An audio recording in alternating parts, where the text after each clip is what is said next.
Ethan Callahan hadn't spoken to a living soul in 11 days. But when he saw a drunk man drag his own daughter toward a wagon and shout a price like she was a mare, the cowboy dropped his supplies in the dirt and started walking.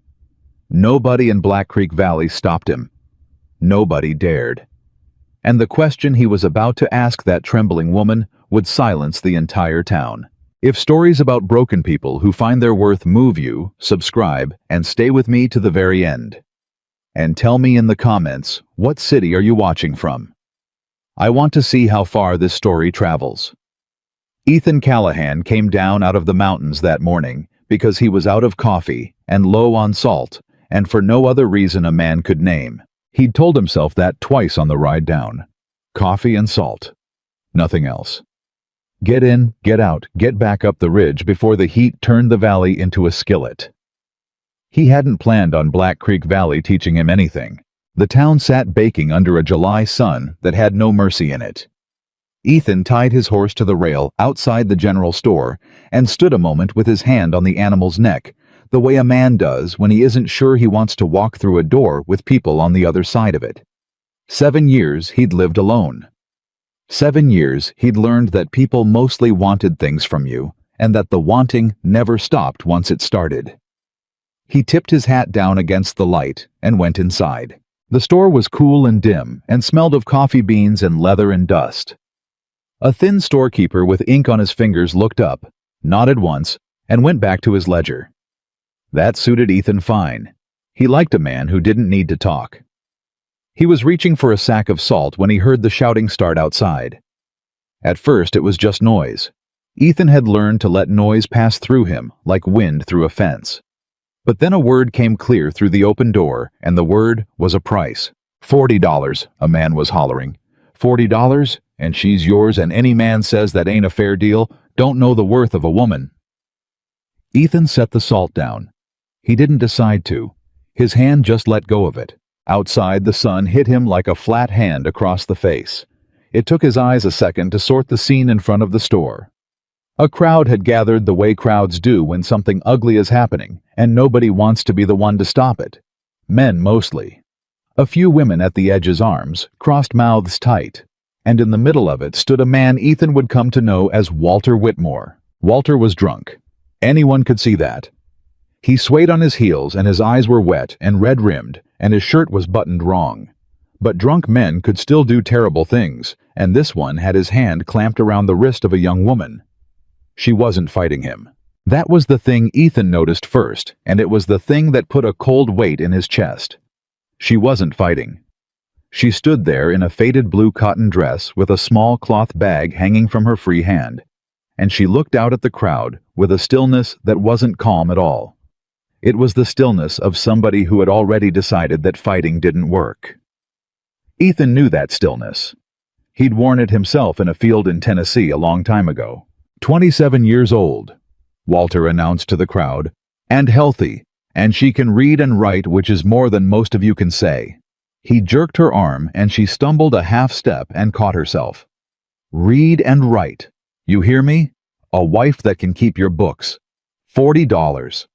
She yours to sell, Whitmore, somebody in the crowd called. There was laughter in it, not outrage, just a man enjoying the show. She's my daughter, Walter said, and his voice cracked on it, and for 1 second, something almost human passed over his ruined face. She's my daughter, and I got debts, and a man's got a right to settle his debts. Debts to who? The same voice asked. Walter didn't answer that. His eyes cut sideways toward a big man leaning against a black horse at the edge of the crowd, and everyone's eyes followed his, and the laughter died down some. The big man pushed off his horse and walked forward. Ethan didn't know his name yet either, but he knew the type, the way you know a rattlesnake by its shape. This was a man who owned things. Land and cattle and men, and apparently women too. He wore a good coat despite the heat, and he carried himself like the heat wouldn't dare touch him. His name was Silas Vane, and he owned the biggest spread in 3 counties, and Walter Whitmore owed him $110 from a card table. The debt, Silas Vane said, and his voice was smooth and quiet and carried anyway, is $110, Walter, not 40. I know it. I know it, Mr. Vane. Walter's whole body seemed to shrink. But she's worth more than 40 to the right buyer, and if I can raise the rest— You don't need to raise the rest. Vane stopped a few feet from the young woman and looked at her the way a man looks at a horse he's already bought. The girl settles the debt, all of it. I told you that yesterday. You didn't need to make a spectacle. You said— Walter's voice fell apart. You said you'd take her and forgive the— I said I'd forgive the debt. I didn't say anything about paying you on top of it. Vane smiled, and it was a patient smile, the smile of a man who has all the time in the world, because he owns that too. You brought her out here trying to auction her for cash. That's your greed, Walter, not my generosity. The debt stands. The girl comes with me. Today. The crowd went quiet. Ethan stood at the back of it, with his hat pulled low, and he watched the young woman's face, because he couldn't help it. He watched to see her break. She didn't break. She looked at Silas Vane the way you'd look at bad weather rolling in. Something that was coming whether you wanted it or not. Something there was no arguing with. And then she looked down at the little cloth bag in her hand. Everything she owned in the world Ethan would learn, wrapped in that one bag, and her thumb moved against the cloth once slow like she was saying goodbye to it. She's saying goodbye to herself, Ethan thought. She's already gone somewhere inside where none of this can reach her. He'd been to that place. He knew the road to it. Well, Vane said to her almost gently, you'll want to say your farewells to your father, I suppose. Not that he's earned them. And that was when the young woman spoke for the first time. He didn't earn them, she said. Her voice was low and steady, and it surprised everyone, because they'd all decided she was a thing and not a person, and things don't talk. But you didn't earn me either, so I reckon neither of you is getting what he thinks he's owed. Vane's smile thinned. That spirit, he said. I'll break you of it. And he reached for her. Ethan Callahan was walking before he knew he'd started. He didn't remember pushing through the crowd. He didn't remember deciding anything. One moment he was at the back with the salt still on his mind, and the next moment he was standing between Silas Vane and the young woman, and his back was to her, and he was looking a rich man in the eye. The whole town seemed to hold its breath. Step aside, stranger, Vane said. His voice hadn't changed. That was the thing about men like him. They'd been obeyed so long they couldn't imagine the word no. This is a private matter. Didn't look private, Ethan said. You did it in the middle of the street. Behind him, he heard the young woman take a breath. He didn't turn around. Vane looked him over, took in the trail dust, the worn coat, the face burned brown by mountain sun, the hands that hung loose and easy at his sides, too easy, the way a man's hands hang when he's done violence and knows how. You don't know who I am, Vane said. No, Ethan agreed. And I don't much care either. That's probably new for you. Somebody in the crowd laughed. Just one bark of it quickly swallowed. Vane's jaw tightened. That girl, Vane said slow, is payment on a debt. A legal debt. Her father owes me $110, and he's chosen to settle it this way. It's done. Signed and done. So unless you're planning to pay me $110, Cowboy, you're going to step out of my road and let me collect what's mine. She ain't a debt, Ethan said. She's a person. You can't collect a person. Can't I? Vane looked past Ethan's shoulder at the woman, and his smile came back. Ask anyone here. Ask her father. Ask the marshal if you can find him sober. A man's debts are a man's debts, and Walter here signed her over free and clear. Ethan turned his head just slightly and spoke over his shoulder without taking his eyes off Vane. That true, Whitmore, you sign a paper. Walter Whitmore was crying now openly, the way drunk men cry with no dignity and no restraint. I didn't have a choice, he said. I didn't have a choice, mister. He'd have taken the house. He'd have taken everything. So you gave him your daughter instead. You don't understand. No, Ethan said. I don't. He turned back to Vane. For a long moment nobody moved. The sun beat down. A dog barked somewhere down the street, and nobody paid it any mind.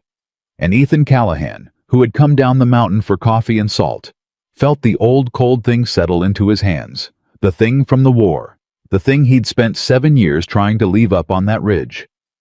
Not this time, he thought. I stood and watched last time. Not this time. Here's what I know, Ethan said quietly. I know a paper don't make a thing right just because it's got ink on it. I know a man who'd sell his own blood to a card table creditor ain't got the standing to sign anything away. And I know that if you put one hand on that woman, I'm going to make this the worst afternoon of your life, and I don't care how many acres you own. Vane studied him. Ethan watched him do the arithmetic. Watched him weigh a stranger with dangerous hands against a crowd that was right now very much enjoying watching him get talked down to. Watched him decide it wasn't worth the blood. Not here. Not in front of everyone. You want her, Vane said at last.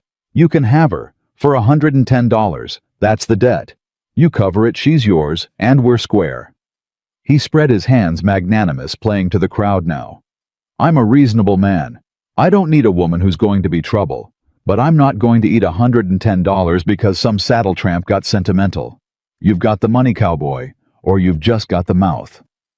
And there it was. Ethan had $41 to his name. He knew it to the penny. He'd counted it that morning before he left the cabin the way a poor man counts money because he'd meant to buy the salt and the coffee and maybe a new blade for his axe, and he'd been proud of himself for the axe. $41. He looked at Silas Vane, and he looked at the crowd, and he felt the weight of the moment where a bluff falls apart. And then something happened that he did not expect.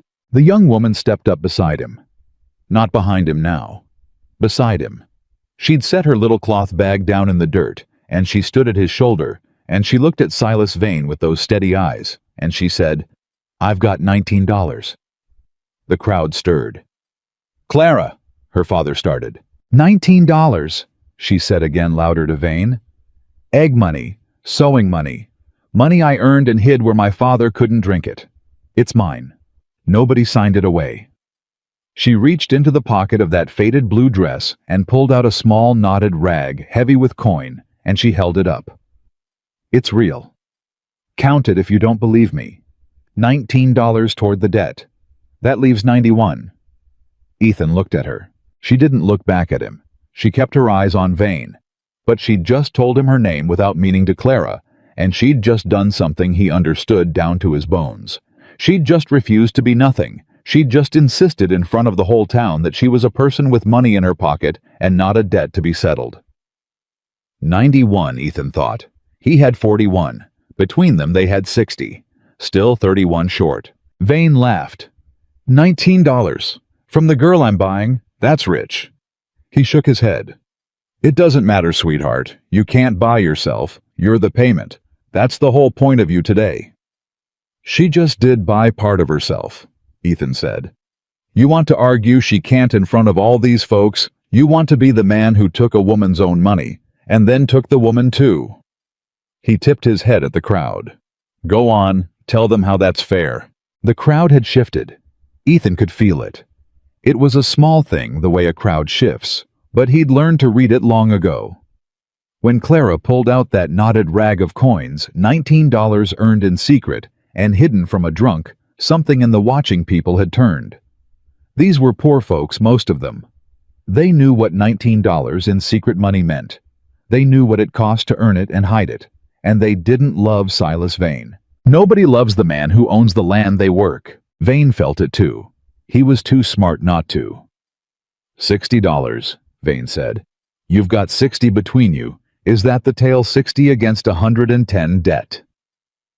51 short would be the tale if we had 60, said the storekeeper.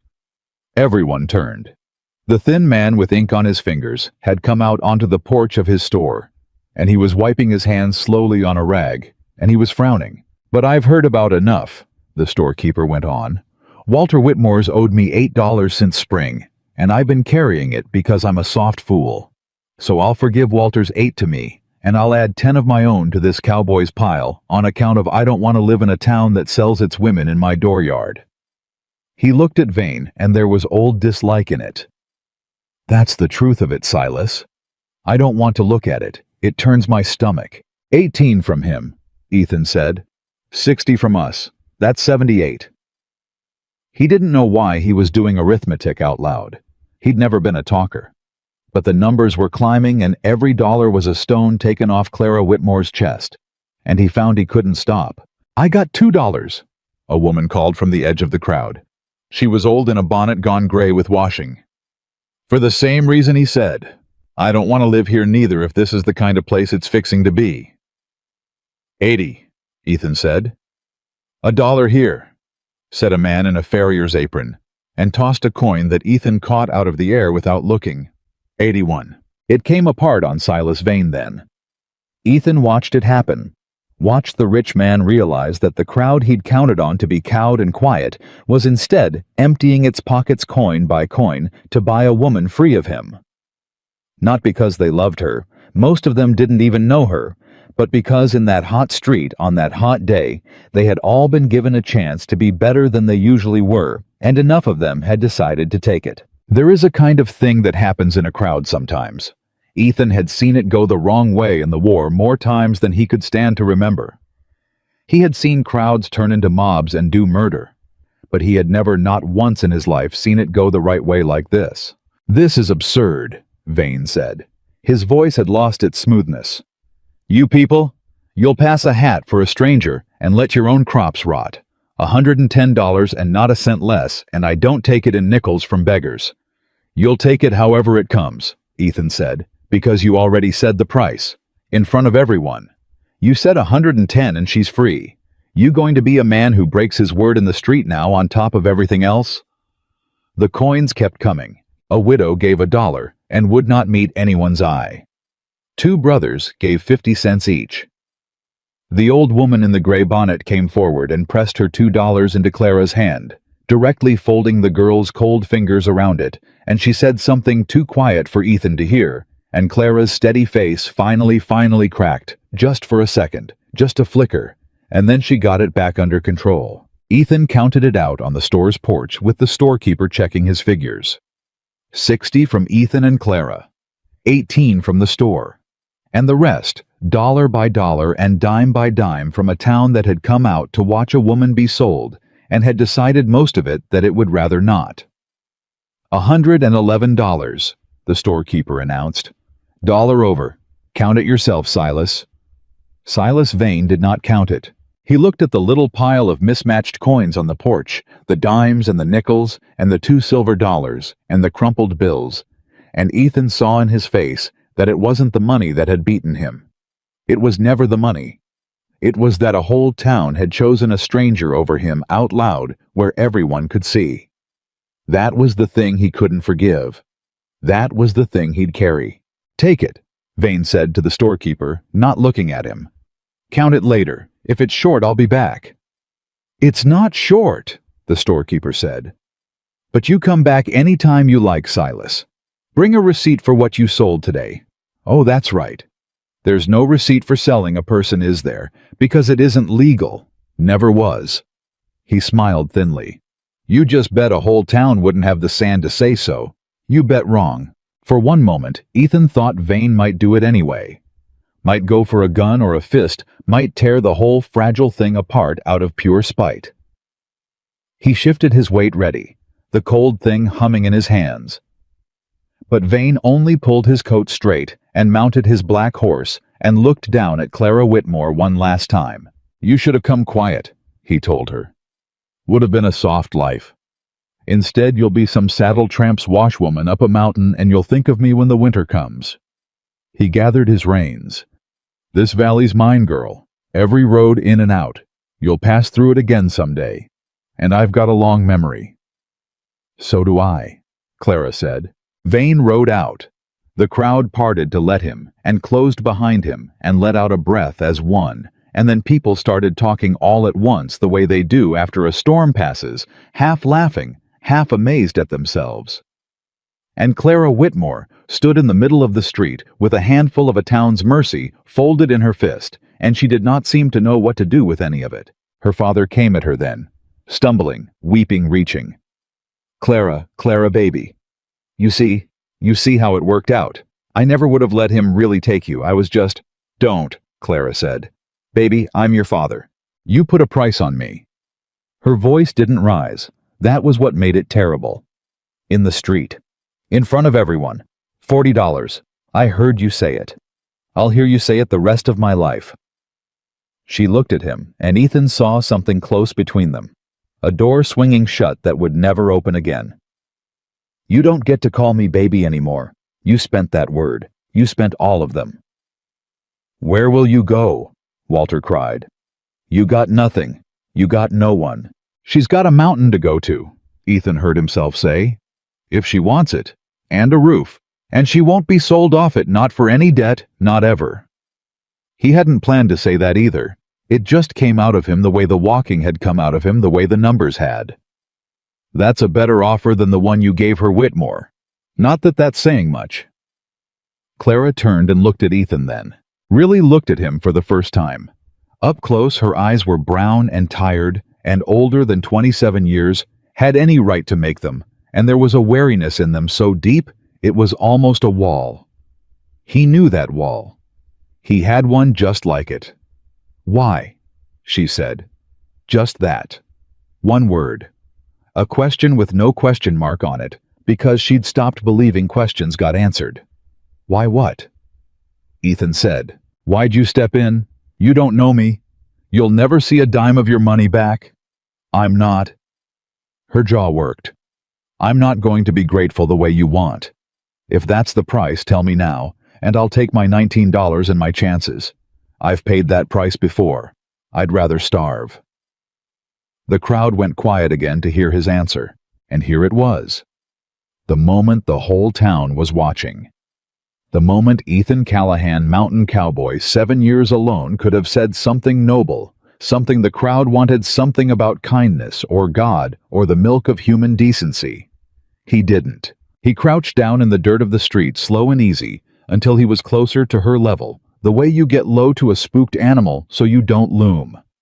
He picked up her little cloth bag from where she'd dropped it, everything she owned in the world, and he held it out to her. And then he asked her the question. It was not the question anyone expected. It was not, will you come with me? And it was not, will you be my wife? And it was not, are you all right? Which is the useless thing people say to a person who is obviously not all right. Ethan Callahan looked Clara Whitmore in the eye in a street where she had just been sold and then bought back by strangers. And he asked her the one thing that not one single person had asked her in her entire life. What do you want? Clara stared at him. The crowd was silent. Somewhere the dog barked again. The sun beat down on all of them without mercy. What? She whispered. What do you want? Ethan said again, patient, holding out her bag. Not your father, not that man on the black horse, not me, you. Nobody in this street has asked you that today. They've all been busy deciding your life for you, who you're worth, who owns you, who's saving you. I'm asking you. He didn't waver. You've got a mountain you can come to if you want it, no strings on it, I already said. Or you've got a town full of folks who just proved they'll help you, if you'd rather stay near people. Or you've got a stage west and a fresh start where nobody knows your name. I don't know which one's right. It's not mine to know. So I'm asking you, Clara Whitmore, in front of everybody so they hear it and it counts. What do you want? For a long moment, Clara Whitmore did not answer. Later, much later, on a porch on a mountain with the sun going down, she would tell Ethan that no one had ever asked her that. Not once. Not her father, not her mother before she died. Not the boys who'd courted her for her father's approval. Not the preacher, not anybody. 27 years of a human life, and nobody had once looked at her and asked her what she wanted, because a poor woman's wants were a joke. A poor woman's wants were the first thing the world taught her to bury. And here was a stranger crouched in the dirt, with her whole life in a cloth bag in his outstretched hand, asking her like the answer mattered. Like it was the most natural thing in the world. Like there was no other sensible question a person could ask. She felt something come loose in her chest that had been nailed down so long, she'd forgotten it could move. I don't... She stopped. Her voice was not steady now. I don't know how to answer that. I don't know how. Nobody ever...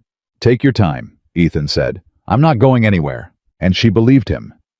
That was the strange thing. Standing in that street, she believed him this man she'd known for the length of a single terrible afternoon.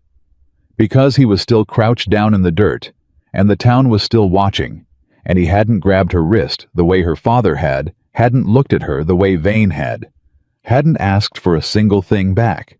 He was just holding out her bag and waiting, and he looked like he'd wait all day. "I want," Clara said, and stopped and tried again.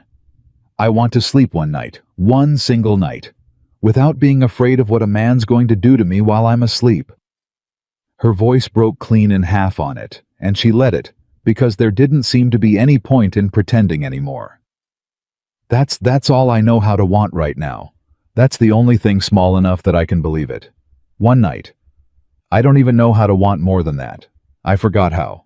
The old woman in the gray bonnet made a soft sound and pressed her hand to her mouth. Ethan Callahan took that in. He didn't flinch from it. He didn't rush to fix it. He just took it the way you take a heavy thing somebody hands you and held it. "All right," he said quietly. "Then that's where we'll start. One night. My cabin's got a door with a good bolt on the inside, and the bolt'll be on your side, and I'll sleep out by the horses if it comes to it, and no man will touch you while you sleep. And that's not a promise I'm asking you to trust. That's just a thing that's going to be true whether you trust it or not." He stood up slow and held the bag a little higher. "One night, and in the morning if you want to go, I'll drive you anywhere in this territory myself. And if you want another night, you can have that too. One at a time, as many as you need. And you never owe me a single one of them." Clara looked at the bag. She looked at the man holding it.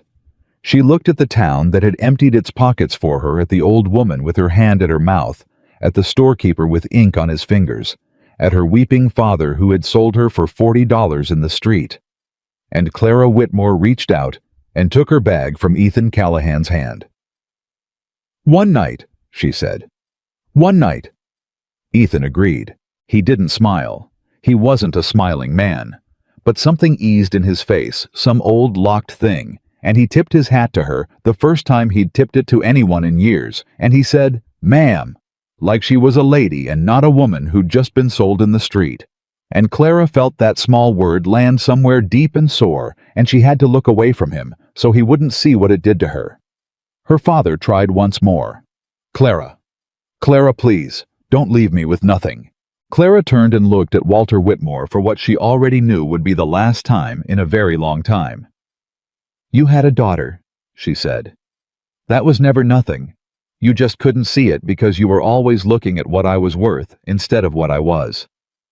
She held her bag against her chest. "I hope you sober up someday, Pa. I do. But I won't be there to watch it. I've watched enough." She walked to Ethan's horse. The town watched her go. Nobody stopped her.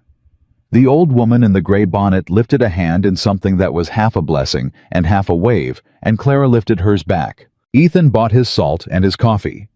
He bought a second tin cup too, though he didn't say why, and the storekeeper didn't charge him for it. He bought a sack of flour and beans and coffee enough for two and a bolt of plain cloth. Clara didn't ask for, and he didn't explain, and he loaded it all onto a pack horse he arranged to borrow. And the whole time Clara Whitmore stood in the shade of the store's porch holding her bag, watching this stranger provision for two people as if it were nothing, as if she were already a fact of his life and not a woman he'd known for an hour. When it was done, he came and stood in front of her hat in his hands now, which surprised her. "It's a long ride up," he said. "Half a day and it gets steep near the top. You ever ridden much?" "Some, when I was a girl. You can ride behind me, or I can put you on the pack horse and lead it, whichever suits you better. I'd rather you tell me which than have me decide it for you." He said it plainly, but she understood he was doing it on purpose, handing her the small choices one after another, like a man teaching a wild thing that it's allowed to eat from his hand. "Which do you want?" There was that word again. Want. "Behind you," Clara said. I don't trust a strange horse yet. But I can hold on. Behind me it is." He helped her up. He was careful about it, offered his hand, waited for her to take it, didn't grab. His hand was rough and warm and enormous around hers, and he lifted her like she weighed nothing and set her behind the saddle, and then he swung up in front of her and said over his shoulder, You'll want to hold on to my coat. Or my belt. Whatever you can stand to hold. It's a rough trail and I don't want you coming off it." Clara took a fold of his coat in each fist. "Tighter than that," Ethan said, not unkindly. "I won't take it wrong. Hold on like you mean it, Clara. I'd rather you grab me too hard than fall." She tightened her grip. He clicked to the horse, and they rode out of Black Creek Valley together, up toward the mountains, in the long gold light of a July evening. A lonely cowboy, and a woman who'd been sold like cattle that very morning, and who now, for the first time in longer than she could remember, was riding toward a night she did not have to be afraid of. They didn't speak much on the way up. Clara didn't have words for what had happened to her, and Ethan wasn't a man who reached for words when silence would do. But partway up the mountain where the trail switched back on itself and the whole valley spread out gold and small below them, Clara found herself speaking anyway quietly to the back of his coat. "You didn't have the money," she said, "when he first named the price, did you?" Ethan was quiet a moment. "No," he said. "I had $41 and no plan past standing in front of you. I figured I'd get beat half to death and maybe that'd shame somebody into helping. It was a bad plan." "But it worked." "It worked because you pulled out that rag of coins," Ethan said. "That's what turned it. Not me. You. The second you showed that town $19 you'd earned in secret and hidden from a drunk, they saw a person instead of a debt. I just stood there. You did the rest." He paused. "That took more sand than anything I did. I want you to know I know that." Clara pressed her face against the rough fabric of his coat so he wouldn't feel her crying, and she cried the whole way up the last stretch of the mountain, silently holding onto a stranger's coat like she meant it the way he'd told her to. She wasn't crying from sadness. She was crying because a man had told her she had sand, and had asked her what she wanted, and had tipped his hat to her in a street where she'd been sold, and because none of those things had ever happened to her before in her whole life. And because she was terrified deep down, under everything, that it wasn't real, that she'd get to the top of this mountain and the door with the bolt on the inside wouldn't be real either, and the price would come due after all the way it always came due. But when they reached the cabin near dark, Ethan Callahan swung down first and helped her down after careful as ever, and he walked her to the cabin door and pushed it open and showed her the small clean room inside. And he showed her the door to it. And he showed her the heavy iron bolt on the inside of that door.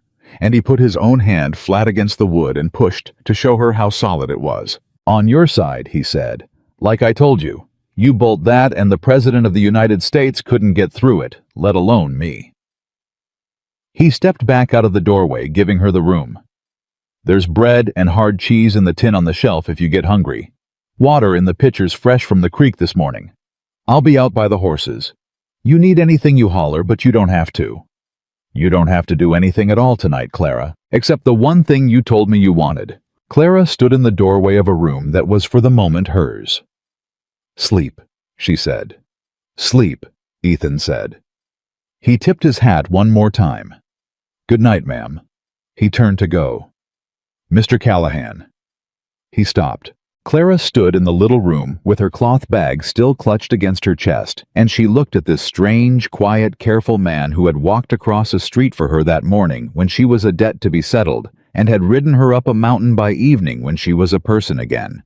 And she found that there was one more thing she wanted after all, and that she was barely, for the first time in years, brave enough to say it. "Thank you," she said, "for asking me what I wanted. Nobody ever—" Her voice wavered and she let it. "Nobody ever did that before, my whole life. You're the first." Ethan Callahan stood in the growing dark outside the door of his cabin, and something moved across his weathered face that Clara couldn't read, some old grief and some new thing tangled up together. "Then everybody before me was a fool," he said simply. "Good night, Clara." And he walked out to the horses. And Clara Whitmore closed the door of her own room and slid the heavy iron bolt across it with her own hand and stood in the dark, listening to the small sounds of a man settling horses for the night. Unhurried, unbothered, going about his business, as if there were nothing in the world he wanted from her. And for the first time since she was a girl, for the first time in longer than she could rightly remember, Clara Whitmore lay down on a clean bed behind a bolted door, and she was not afraid. She got her one night. She would remember for the rest of her life that it was the first thing she'd ever asked for and gotten. Morning came to the mountain, and Clara Whitmore woke behind a bolted door and lay very still listening. For a long while, she didn't move at all.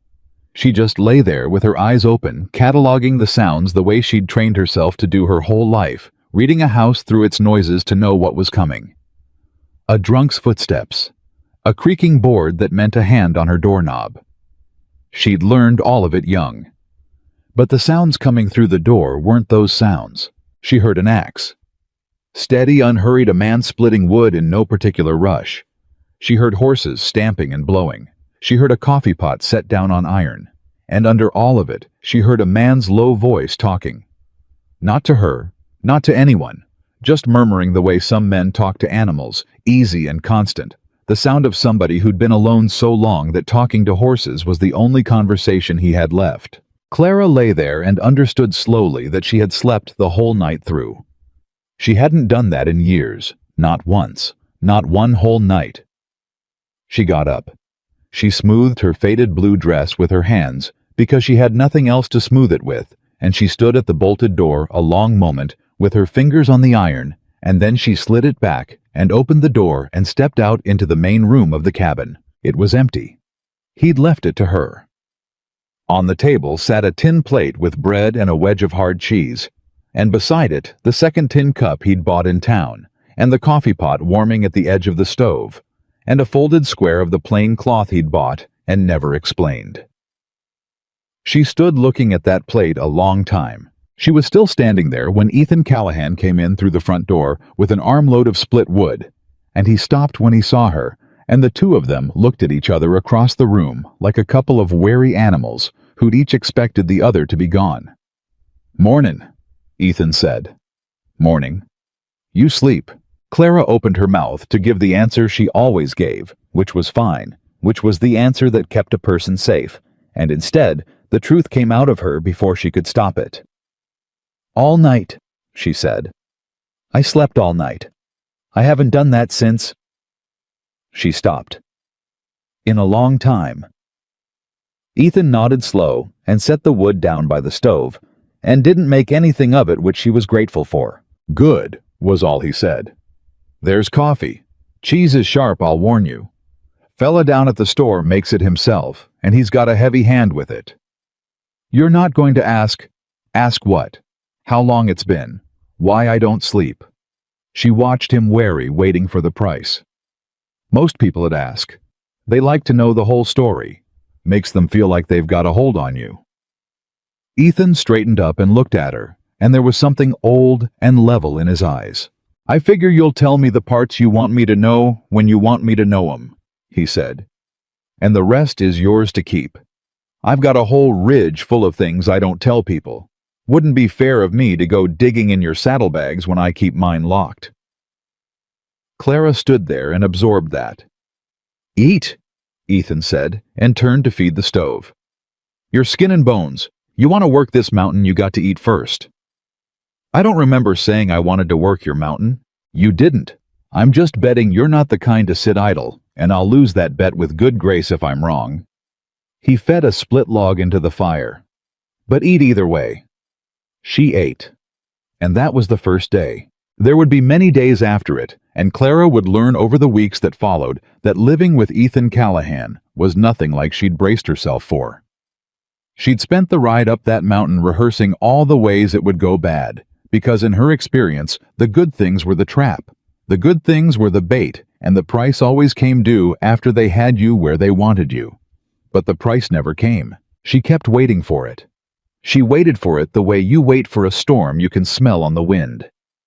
The first week she barely slept past that first night, jerking awake at every sound, sure that this was the night, this was when the mask came off and the real man showed himself. She worked herself to the bone in the daylight, scrubbing, cooking, mending, hauling, because a lifetime had taught her that a woman who wasn't useful was a woman who got thrown away, and she was determined to make herself too useful to throw away before the bill came due. She was on her knees scrubbing his floorboards on the fourth day when Ethan came in and stood over her and said, "What are you doing, Yain?" "Cleaning." Floor was clean. It wasn't. There was mud by the door. There's always mud by the door. It's a cabin on a mountain. He crouched down across from her, the way he'd crouched in the street that first day, getting low so he wouldn't loom. "Clara, look at me a second." She looked at him. Her hands were red and raw from the lye water. "You don't have to earn your keep," Ethan said.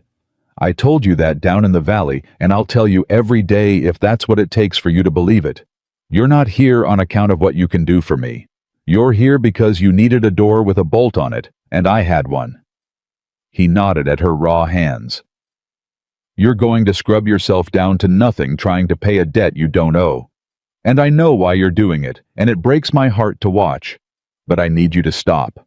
Clara sat back on her heels, and something hot and awful rose up in her throat. "Everybody wants something," she said, and it came out angrier than she meant. "Everybody. My whole life, mister. You give and you scrub and you cook and you smile and you make yourself small and you keep giving and it's never enough. And then one day they decide you're not worth what you cost, and they sell you in the street for $40. Her voice cracked. "So don't tell me I don't have to earn my keep. Everybody has to earn their keep. That's the only rule there ever was." Ethan didn't argue with her. That was the thing she'd remember. He didn't argue, didn't get defensive, didn't tell her she was wrong or ungrateful or difficult.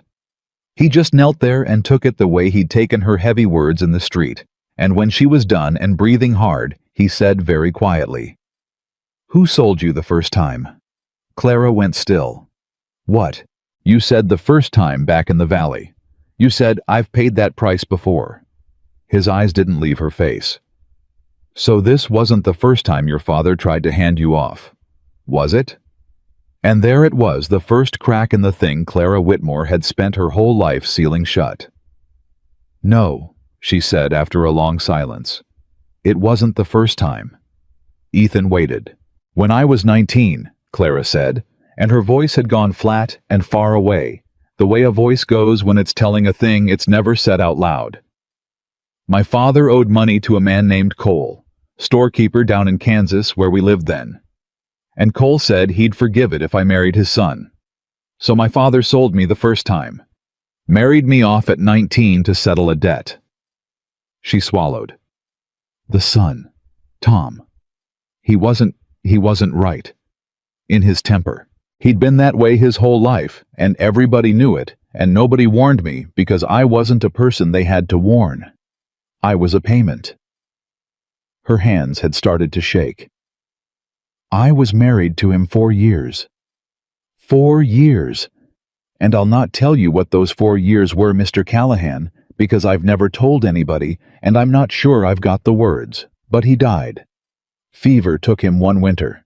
And I thought, God forgive me, I thought I was free."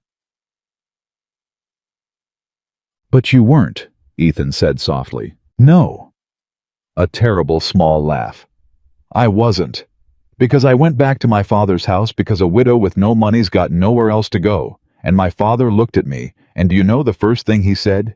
Do you know the very first thing my own father said to his widowed daughter? 'Come home.'" She looked up at Ethan, and her eyes were dry now, dry and hard. "He said, well, at least you're worth something again now that you're single." She let that sit in the room. "That's what I am to him. That's all I ever was. A thing you could sell and then sell again after the first buyer died. And you sit here in your clean cabin and tell me I don't have to earn my keep, and I want to believe you. Mr. God knows I want to, but I don't know how. I don't have it in me anymore. The part that knows how to believe a kind thing, it's broke. It's been broke a long time." The cabin was very quiet.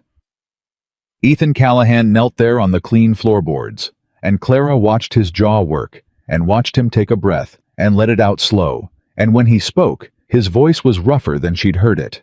"I'm going to tell you something now," he said, "and I've not told it to a living soul in 7 years, and I'm only telling you because you just handed me the worst thing that ever happened to you, and it don't seem right for me to take that and give you nothing back." He set his hands on his knees. "You asked me down in the valley why I stepped in.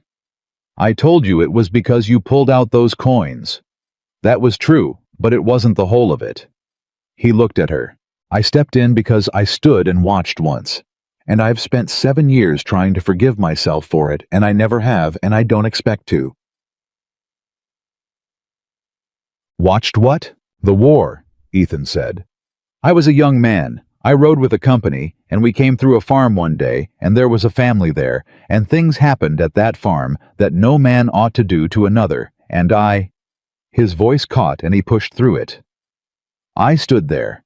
I had a rifle in my hands, and I stood there, and I let it happen, because the men doing it wore the same coat I did, and I told myself it wasn't my place, and I told myself 100 things, and every one of them was a lie I told, so I wouldn't have to be the one to step forward.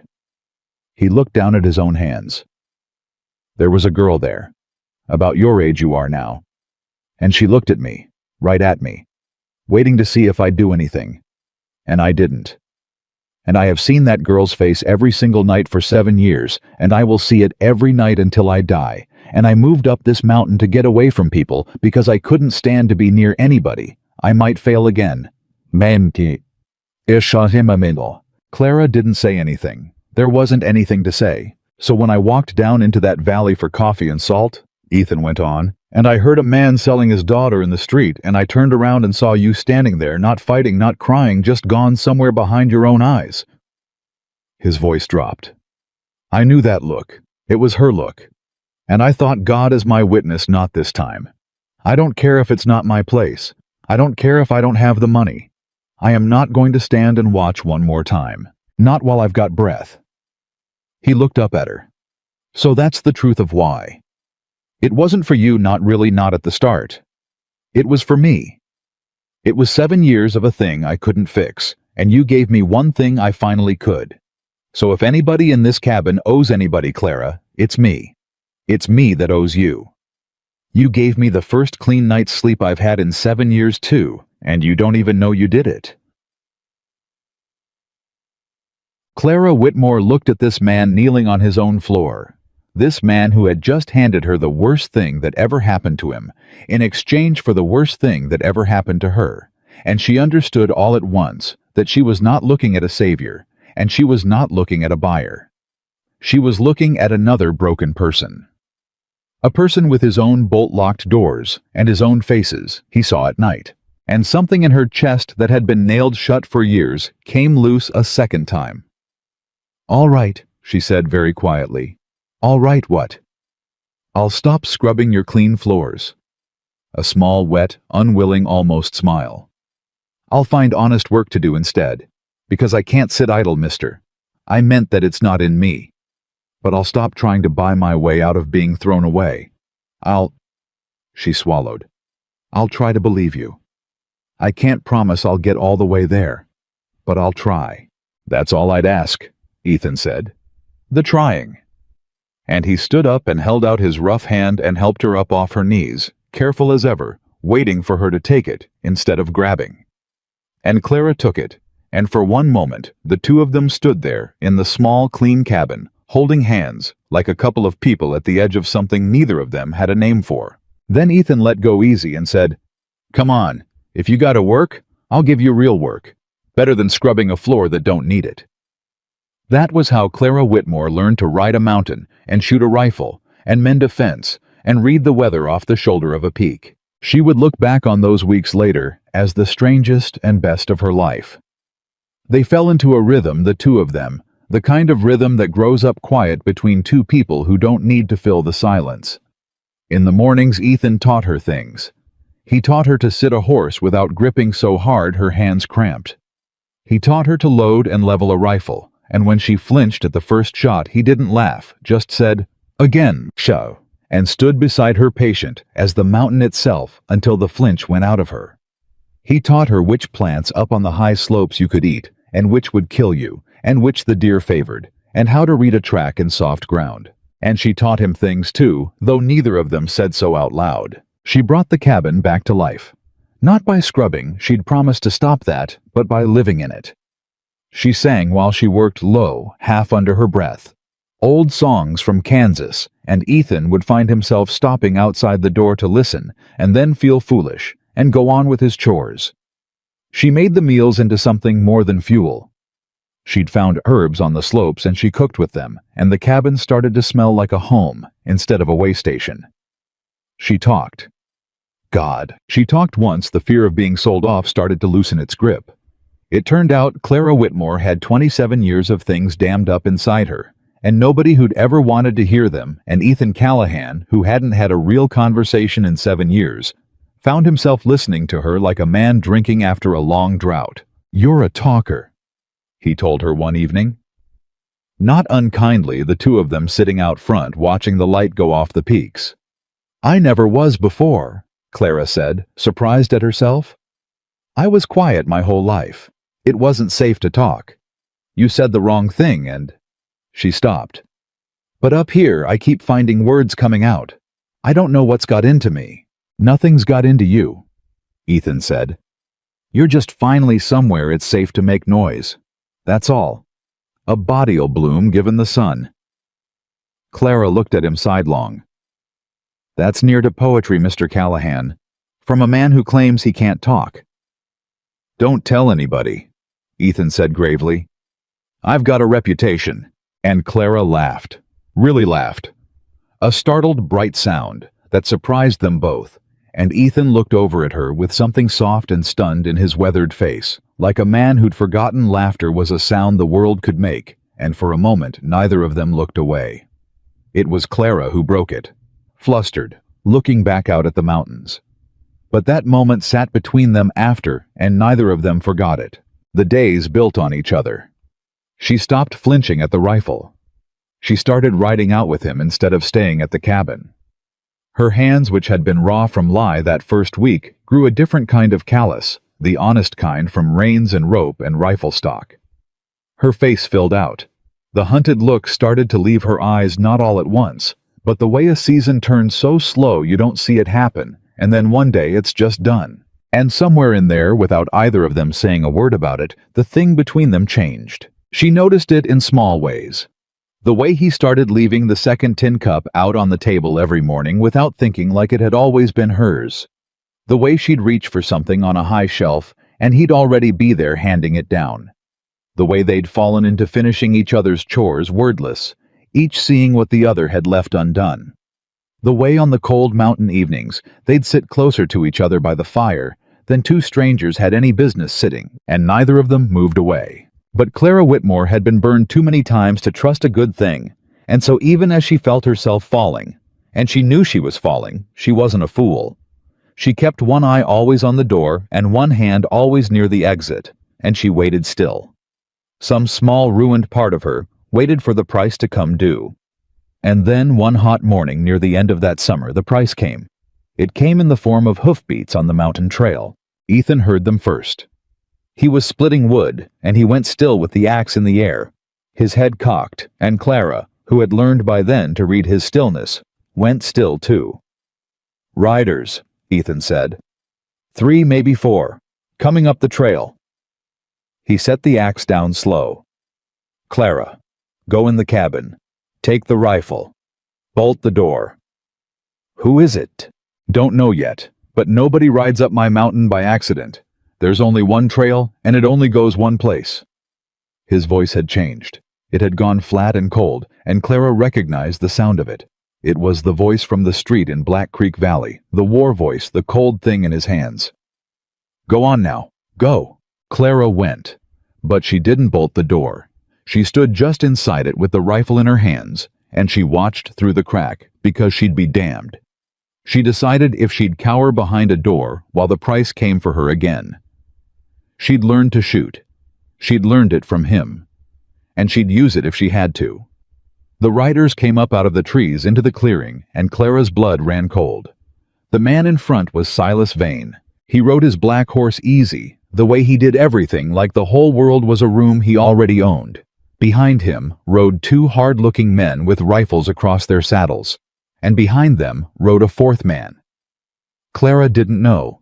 Narrow, cold-eyed, a long duster, despite the heat, a man who wore his gun the way Ethan wore his low and easy and used.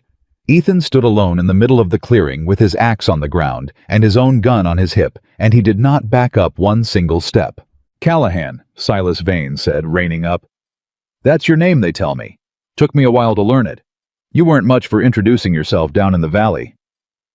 "Didn't figure we'd be friends," Ethan said. "Turned out I was right. You're a long way up a private mountain vein, and you brought company.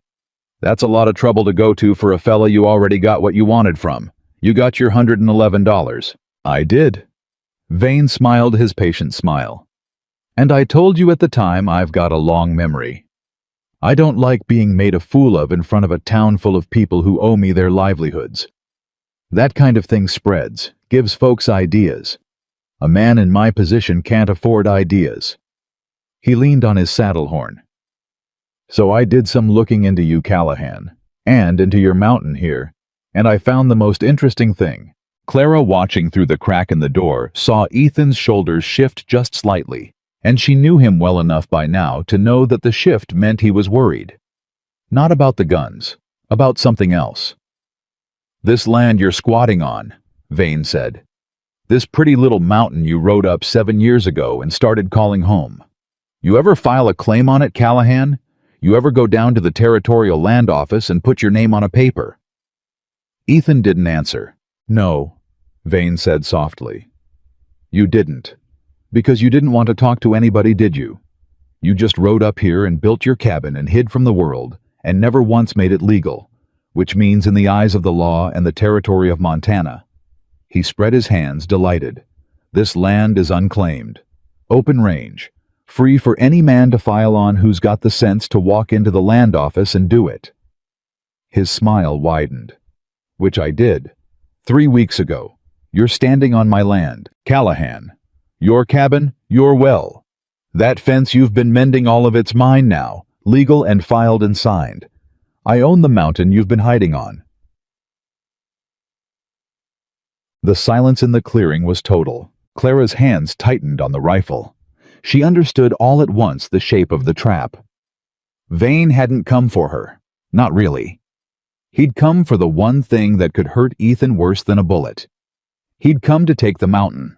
To take the one safe place in the world, the cabin with the bolt on the door, and make it his, because he'd figured out somehow that this was the thing Ethan Callahan had built his whole broken life around, and men like Vane always went for the thing you loved. "You're a liar," Ethan said, but his voice wasn't sure, and Clara heard that it wasn't sure. "Am I?" Vane reached into his coat and drew out a folded paper and held it up. "Filing's right here, certified by the land office in Helena. You're welcome to ride down and check it against their records, though I wouldn't advise leaving your cabin unattended if you do." He tucked the paper away. "I'm a reasonable man, Callahan. I told you that in the valley, and I meant it.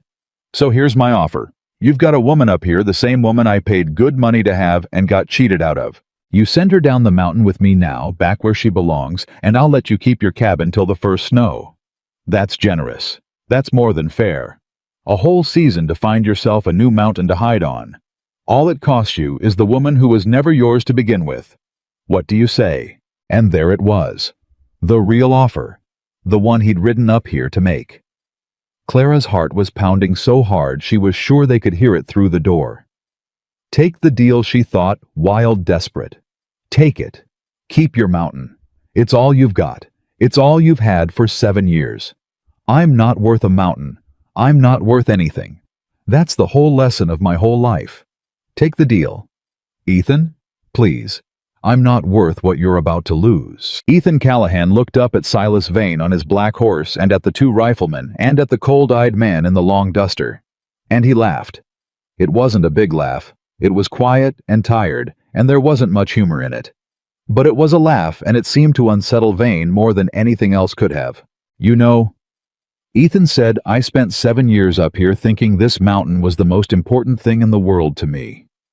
This cabin, this land, my little bolt hole where nothing could get at me and I couldn't fail anybody because there wasn't anybody up here to fail."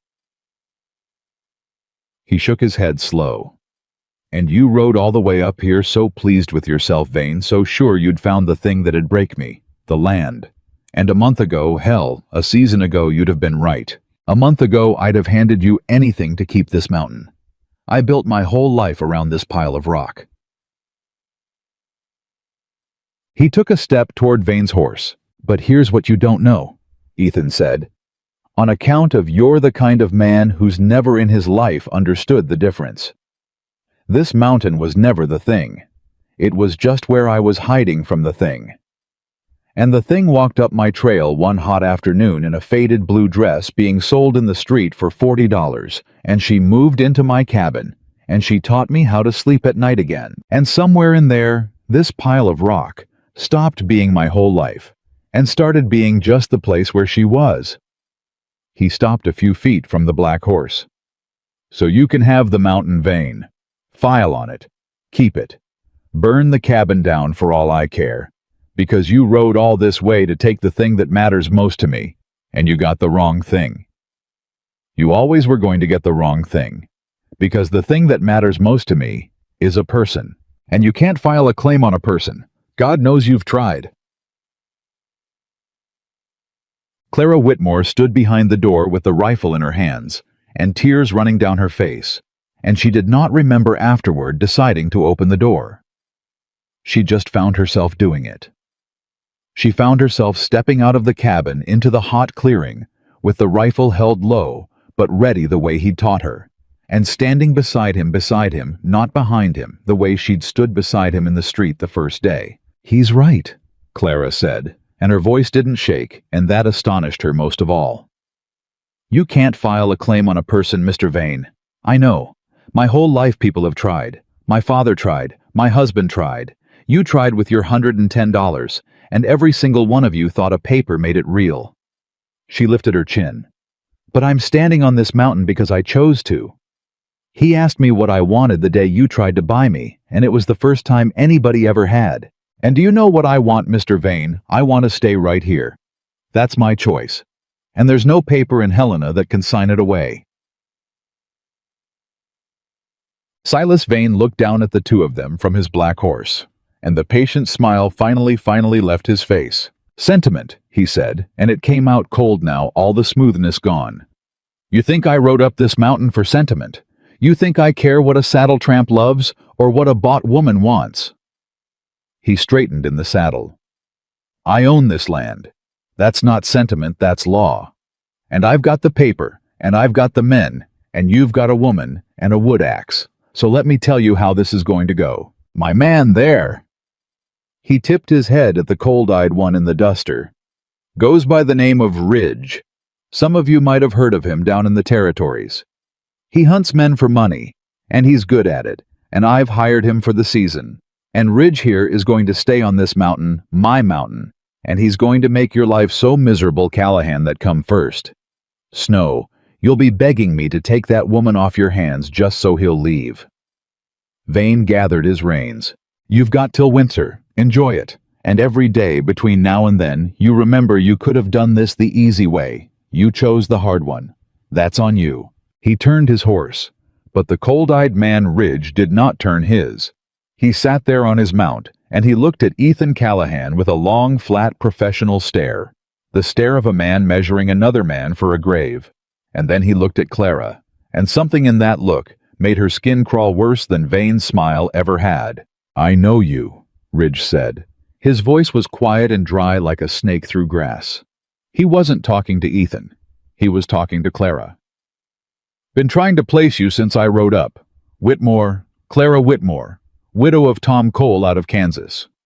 He smiled, and it had no warmth in it at all. "Small world, ain't it? Because I knew Tom Cole. Rode with his people back when. And there's some folks down in Kansas been wondering about you for a while now, Clara Whitmore. Been wondering real hard about the winter Tom Cole died of a fever." He let that sit. "You want to know the funny thing? Tom Cole never had a fever in his life. Strong as an ox, that man. Strong as an ox right up until the night he died." Clara's blood turned to ice. Ethan turned his head and looked at her. He didn't say anything, but she saw the question form in his eyes, and it was the first time since she'd met him that she couldn't read what he was thinking. Ridge watched them both savoring it, the way a cruel man savors the moment he drops a poison into a still pond. "Now that," Ridge said, softly gathering his reins at last, "is a story I'd love to hear told proper. Maybe I'll ask around. Maybe I'll write a letter or two down Kansas way. See what turns up." He touched his hat brim, mocking the same gesture Ethan used in earnest. "Ma'am, be seeing you both. All summer long."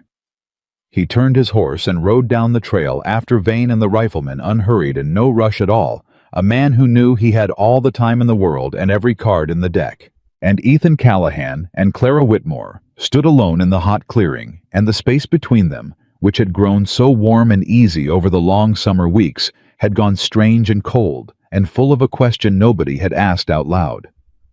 For a long moment, neither of them spoke. "Ethan," Clara said finally. Her voice was very small. "I need to tell you something about Kansas. About Tom." "You don't," Ethan said. "I do, because that man's going to spread it all over the territory, and you need to hear it from me before you hear it from him so you can decide—" Her voice broke. "So you can decide whether you still want me on your mountain once you know." Ethan Callahan looked at her a long moment. Then he walked over and picked his axe up out of the dirt and set it against the chopping block, and he said without looking at her, "Come inside. Sit down. You want to tell me a thing. You tell it sitting down with a cup of coffee in your hands, not standing in a yard where anybody could be listening from the trees." He finally looked at her. "But Clara, whatever it is, I already know one thing about it, and I want you to hear me say it before you tell me the rest." "What?" she whispered. "Whatever happened to Tom Cole?" Ethan said quietly. "You didn't deserve what came before it. I know that much without a word from you. A man that a girl gets sold to at 19, a man everybody knew wasn't right in his temper, and married her to anyway. Whatever happened to that man, and however it happened, you didn't deserve 1 minute of the 4 years that came first. So you come inside and tell me the truth, all of it, and I'll listen. But you're not going to sit in my cabin and beg me to still want you here. You already live here. You chose it. I heard you say so to Vane's face not 5 minutes ago." He held the door for her. "Come on. Coffee's still warm." And Clara Whitmore walked past him into the cabin and sat down at the table with her hands wrapped around the second tin cup that had somehow become hers, and Ethan sat across from her and folded his rough hands and waited patient as the mountain for her to tell him the worst thing she had ever done. "He was going to kill me," Clara said.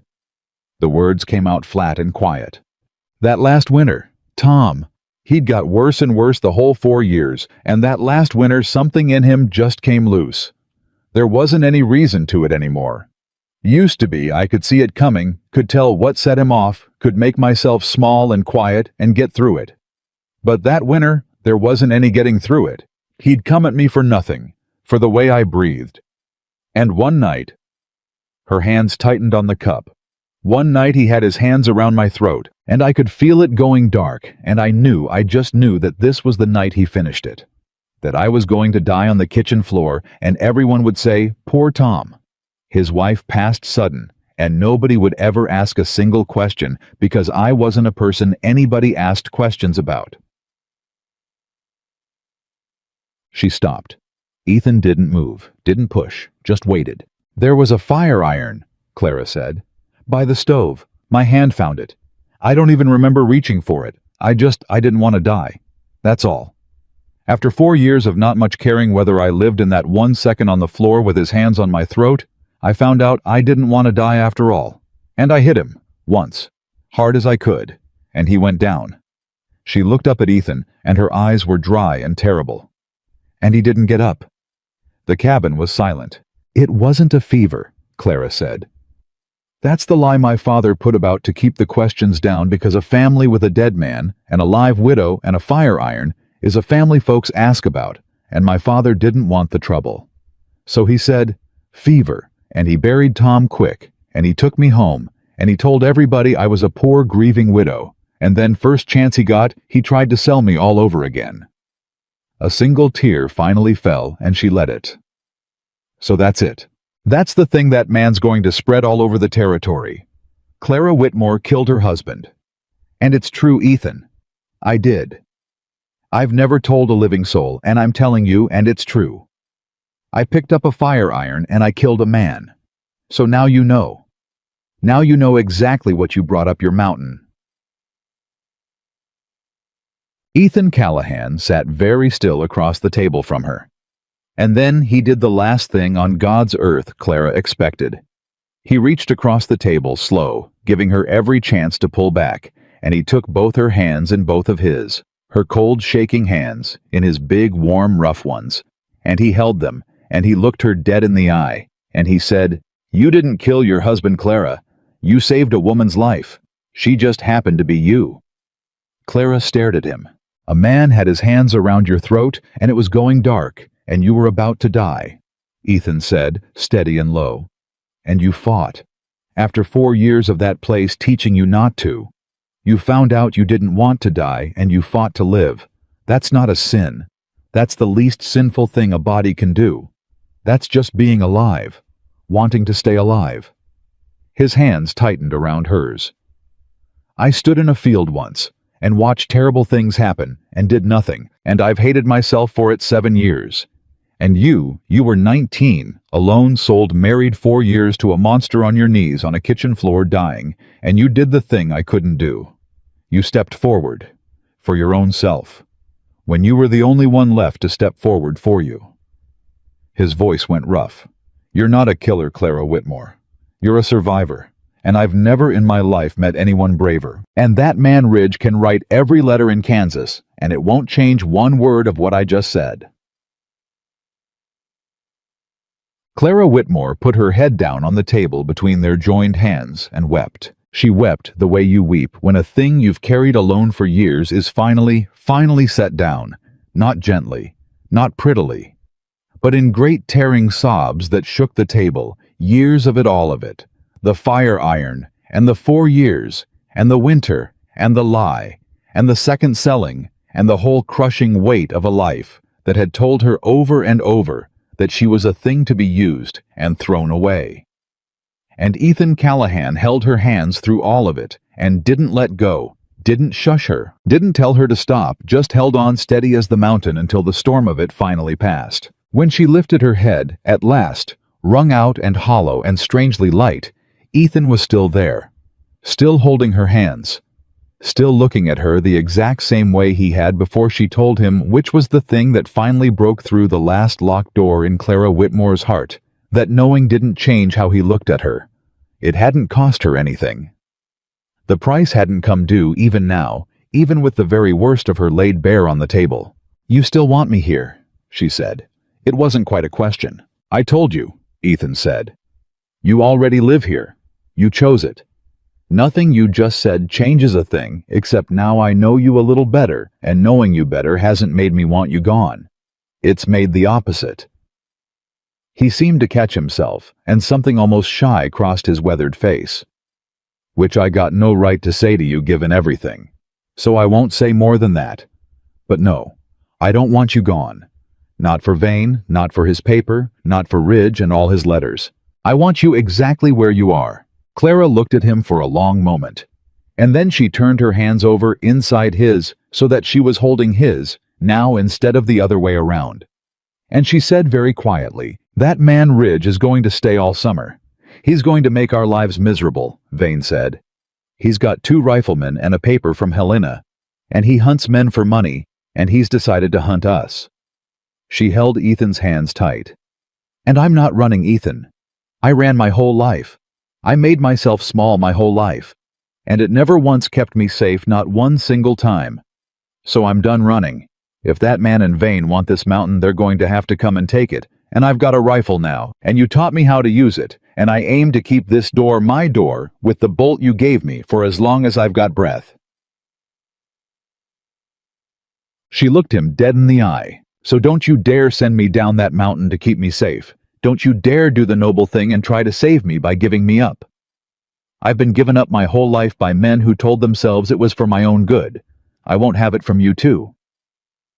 You asked me what I wanted that first day.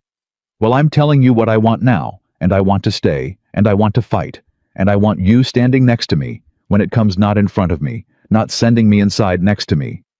Do you hear me? Ethan Callahan." Ethan Callahan looked across the table at this woman, this survivor, this fighter, this person who 3 months ago had stood silent in a street being sold like cattle, and who now sat in his cabin telling him to his face that she would not run, and something moved through his chest that he had not felt in 7 years, and maybe never in his whole life, and it took him a moment to recognize it because it had been so long.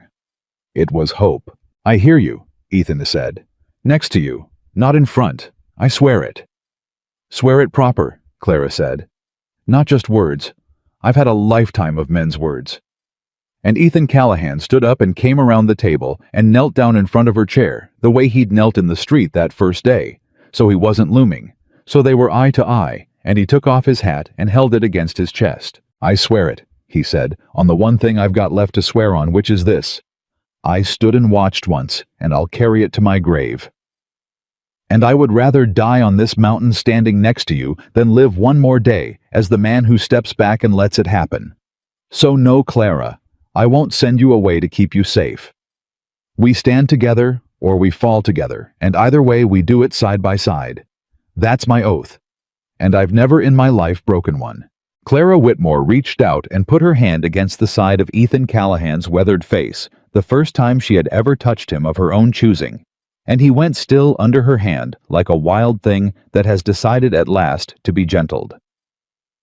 "All right," she said softly. "Then let them come." And outside, far down the mountain in the long gold light of the dying summer, the cold-eyed man named Ridge made his camp within sight of their cabin and settled in to wait, and began that very first night to hunt. The hunting started small, the way a cruel man starts a thing he means to savor. The first morning after Ridge made his camp, Ethan went out to the horses and found the gate to the corral standing open. Nothing taken, nothing broken. Just the gate open and the horses milling nervous, and a message plain as day in it: "I can reach the things you keep. I can come this close in the night, and you'll never hear me." Ethan closed the gate without a word, and said nothing to Clara about it. But Clara had learned to read him, and she read the stillness in his shoulders at breakfast, and she set down her coffee and said, "What happened?" "Gate was open. Horses are fine." "You latched it last night. I watched you." "I did." Clara looked at him a long moment. "So he wants us to know he was here." "That's the size of it." "Good," Clara said, and Ethan looked up at her surprised. "I mean it. Let him play his little games with gates. A man who opens a gate in the night and runs off is a man who's afraid to do it in the daylight. He's not as sure of himself as Vane thinks. He's testing us." She picked her coffee back up. "So we don't rattle. We latch the gate tonight, and we sleep, and in the morning we go on like nothing happened. A man like that feeds on your fear. So we starve him." Ethan set down his fork and looked at her. "When did you get so smart about men like that?" "I was married to one for 4 years, Clara said simply. "You learn a thing or two about cruelty living inside it. Tom used to do just this. Little things. Move something. Break something small. Just to watch me scared. And the thing I learned too late, the thing that would have saved me years of misery, the fear was the whole point. If I'd stopped being scared, I'd have taken his power away. I never learned that in time to use it on Tom." She looked at Ethan. "But I learned it. And I aim to use it on this one." And so they starved him. The next morning, the woodpile had been kicked over in the night. Clara stacked it back up humming and made a joke of it, and Ethan watched the way she deliberately would not give the empty trees the satisfaction of seeing her rattled. The morning after that, a dead rabbit was left on their doorstep, throat cut a hunter's message. Clara picked it up by the ears, skinned it, and cooked it for supper, and told Ethan across the table with a hard little smile that she'd be damned if she'd let good meat go to waste just because a coward left it to scare her. "He's going to get frustrated," she said. "Watch. Men like that can't stand it when the fear don't take. It's the only tool they've got, and when the first tool don't work, they reach for a worse one. So we've got to be ready, because it's going to get worse before he gives up. It always gets worse." She was right. It got worse the following week, and it got worse in a way neither of them saw coming. It was a hot, still afternoon, and Ethan had ridden out to check the high fence line, leaving Clara at the cabin. She'd insisted she'd be fine. She had the rifle, she'd bolt the door. And she was fine for about an hour. And then she heard a voice call up from the tree line. And it wasn't Ridge's voice, and it wasn't Vane's. And when Clara came to the window with the rifle ready, her whole body turned to stone. It was her father. Walter Whitmore stood at the edge of the clearing, hat in his hands, and he was sober. That was the first strange thing. She'd never in her life seen him sober in the afternoon, and he was clean in a coat she didn't recognize, and he was calling her name up at the cabin in a voice thick with tears. "Clara, Clara, baby, it's your pa. Please, please come out. I've come all this way. I've come to make it right." Clara stood behind the door with the rifle and did not move. "I know you got no reason to trust me," Walter called. "I know what I did. God. Clara, I know what I did, and I ain't slept a night since. I sold you, my own girl, in the street. I've been on my knees to God every night since begging him to let me take it back." His voice broke. "I quit the drink, Clara. 3 weeks now, not a drop. I got work, honest work. And the first thing I did with my first honest wages was come find you, to say I'm sorry, and to," he held something up, "to bring you this." Clara's hand tightened on the door. "It's your mother's ring," Walter called. "The one I pawned when you was 12. I got it back, Clara. I hunted it down, and I bought it back, and I brought it up this mountain to put it in your hand where it belongs, because it's yours. It was always yours. Your mama wanted you to have it, and I stole it from you like I stole everything, and I want to give it back before I die. That's all. Just let me put it in your hand, and I'll go. I won't ask for anything. I won't come back if you don't want me to. Just let your old pa give you back the one thing of your mama's you got left." And Clara Whitmore, standing behind the bolted door with the rifle in her hands, felt her whole life crack down the middle. Because she remembered that ring.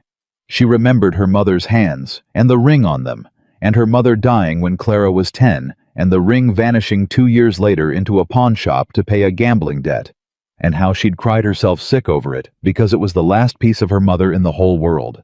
She'd have given anything as a girl to have it back, and here was her father, sober, weeping, holding it up in the sunlight. "Don't," said the hard voice in her that had kept her alive. "Don't you dare open that door. You know him. You know what he is. This is a trick. This is always a trick." But another voice, an older, younger voice, the voice of a 10-year-old girl who'd lost her mother, whispered, "But what if it's real? What if he really did quit? People change. People do change. And it's Mama's ring. It's the last of Mama." Clara stood frozen between the two voices, and she did not know. She truly did not know which one to believe. And that was the cruelest thing of all, that after everything, some small piece of her still wanted her father to be good, still hoped. 27 years of being sold and betrayed and thrown away, and there was still a little girl inside her who wanted her pa to have come to make it right. "Please, baby," Walter wept. "Please, just crack the door. Just look at me." Clara's hand moved to the bolt, and then she stopped, because a memory came to her sharp and sudden, unbidden. Ethan's voice weeks ago teaching her to read tracks in soft ground. A thing that don't belong will always leave a sign if you know how to look. The trick is, you got to want to see it more than you want to believe the pretty story. And Clara, standing at the door with her hand on the bolt, made herself look. Made herself want to see the sign more than she wanted to believe the pretty story about her mother's ring. Her father was clean, in a coat she didn't recognize. A good coat, a new coat. Where does a drunk who just got honest work 3 weeks ago get a good new coat? Where does a man who claims he spent his first honest wages buying back a pawned ring get the money for a coat on top of it? Who bought him the coat? "Pa," Clara called through the door, and her voice was steady and cold, and it surprised her how cold it could be. "That's a fine coat you're wearing." Walter Whitmore faltered. Just a flicker. But Clara was looking for the sign now, and she saw it. This old thing, it's not old. It's new. Newer than anything you ever owned in your life. Clara's grip tightened on the rifle. "Who bought it for you, Pa?" "Nobody bought Clara. I earned it. I told you honest work. 3 weeks of honest work bought a new coat and your dead wife's ring out of a pawn shop 200 miles away in Kansas and paid your way up here to Montana. Besides. Clara's voice rose. You do the arithmetic on that, Pa, because I have, and it don't add up to honest work. It adds up to somebody paying you. It adds up to somebody dressing you clean and putting a ring in your hand and pointing you up this mountain to knock on my door. Her voice cracked, but not with weakness, with fury. Who's paying you, Pa? Is it Vane? Is it that man Ridge? Did they find you drunk in a gutter somewhere and buy you a coat and a story? Did they promise you money to get me to open this door? The silence from the clearing was terrible. And into that silence, Walter Whitmore did the thing that damned him. He didn't deny it. He didn't get angry the way an innocent man gets angry. He just stood there and his shoulders sagged, and after a long moment he said in a small broken voice, "They said they wouldn't hurt you. They just wanted you to come out. They said nobody'd get hurt." Clara closed her eyes. There it was. The little girl inside her, who'd wanted her pa to be good, went quiet at last, and Clara felt her die, and it hurt worse than the fire, iron worse than the 4 years, worse than anything. "Get off this mountain," Clara said through the door, and her voice did not shake. "Take your coat and your borrowed ring, and get off this mountain, and don't you ever come back." "Clara, baby, please, You sold me twice, Pa." The tears were running down her face now, but her voice stayed hard as flint. "Twice. And this is the third time, and you did it for a coat. You put a price on your own daughter for a coat. So don't you baby me. Get off my mountain before I forget you're my father, and remember only that you're one more man who came up here to sell me." And from the trees a second voice spoke. Dry. Quiet. Snake through grass. "Well," said Ridge, stepping out of the tree line behind Walter with his rifle easy in his hands. "That was a fine performance wasted. I told you she was sharp, old man. I told Vane too. He didn't want to hear it." He looked up at the cabin. "You can come out or you can stay in. Don't much matter to me. I've got all summer." He nudged Walter with the rifle barrel. "Go on, Whitmore. Down the mountain. You did your part poorly, but you did it. You'll get your money." Walter Whitmore turned and stumbled down the trail, weeping an old drunk who'd sold his daughter 3 times now, and Clara watched him go through the crack in the door, and she did not feel triumph, and she did not feel anything clean. She just felt hollow and old and tired to her bones. That was how Ethan found her when he rode back an hour later, sitting on the floor of the cabin with her back against the bolted door and the rifle across her knees, staring at nothing. He didn't ask what happened. He just came in and sat down on the floor beside her, his back against the same door, not touching her just there. After a while, Clara said, "My father came." "I saw the tracks coming up. 2 horses. One I didn't know." Ethan's voice was careful. Ridge brought him.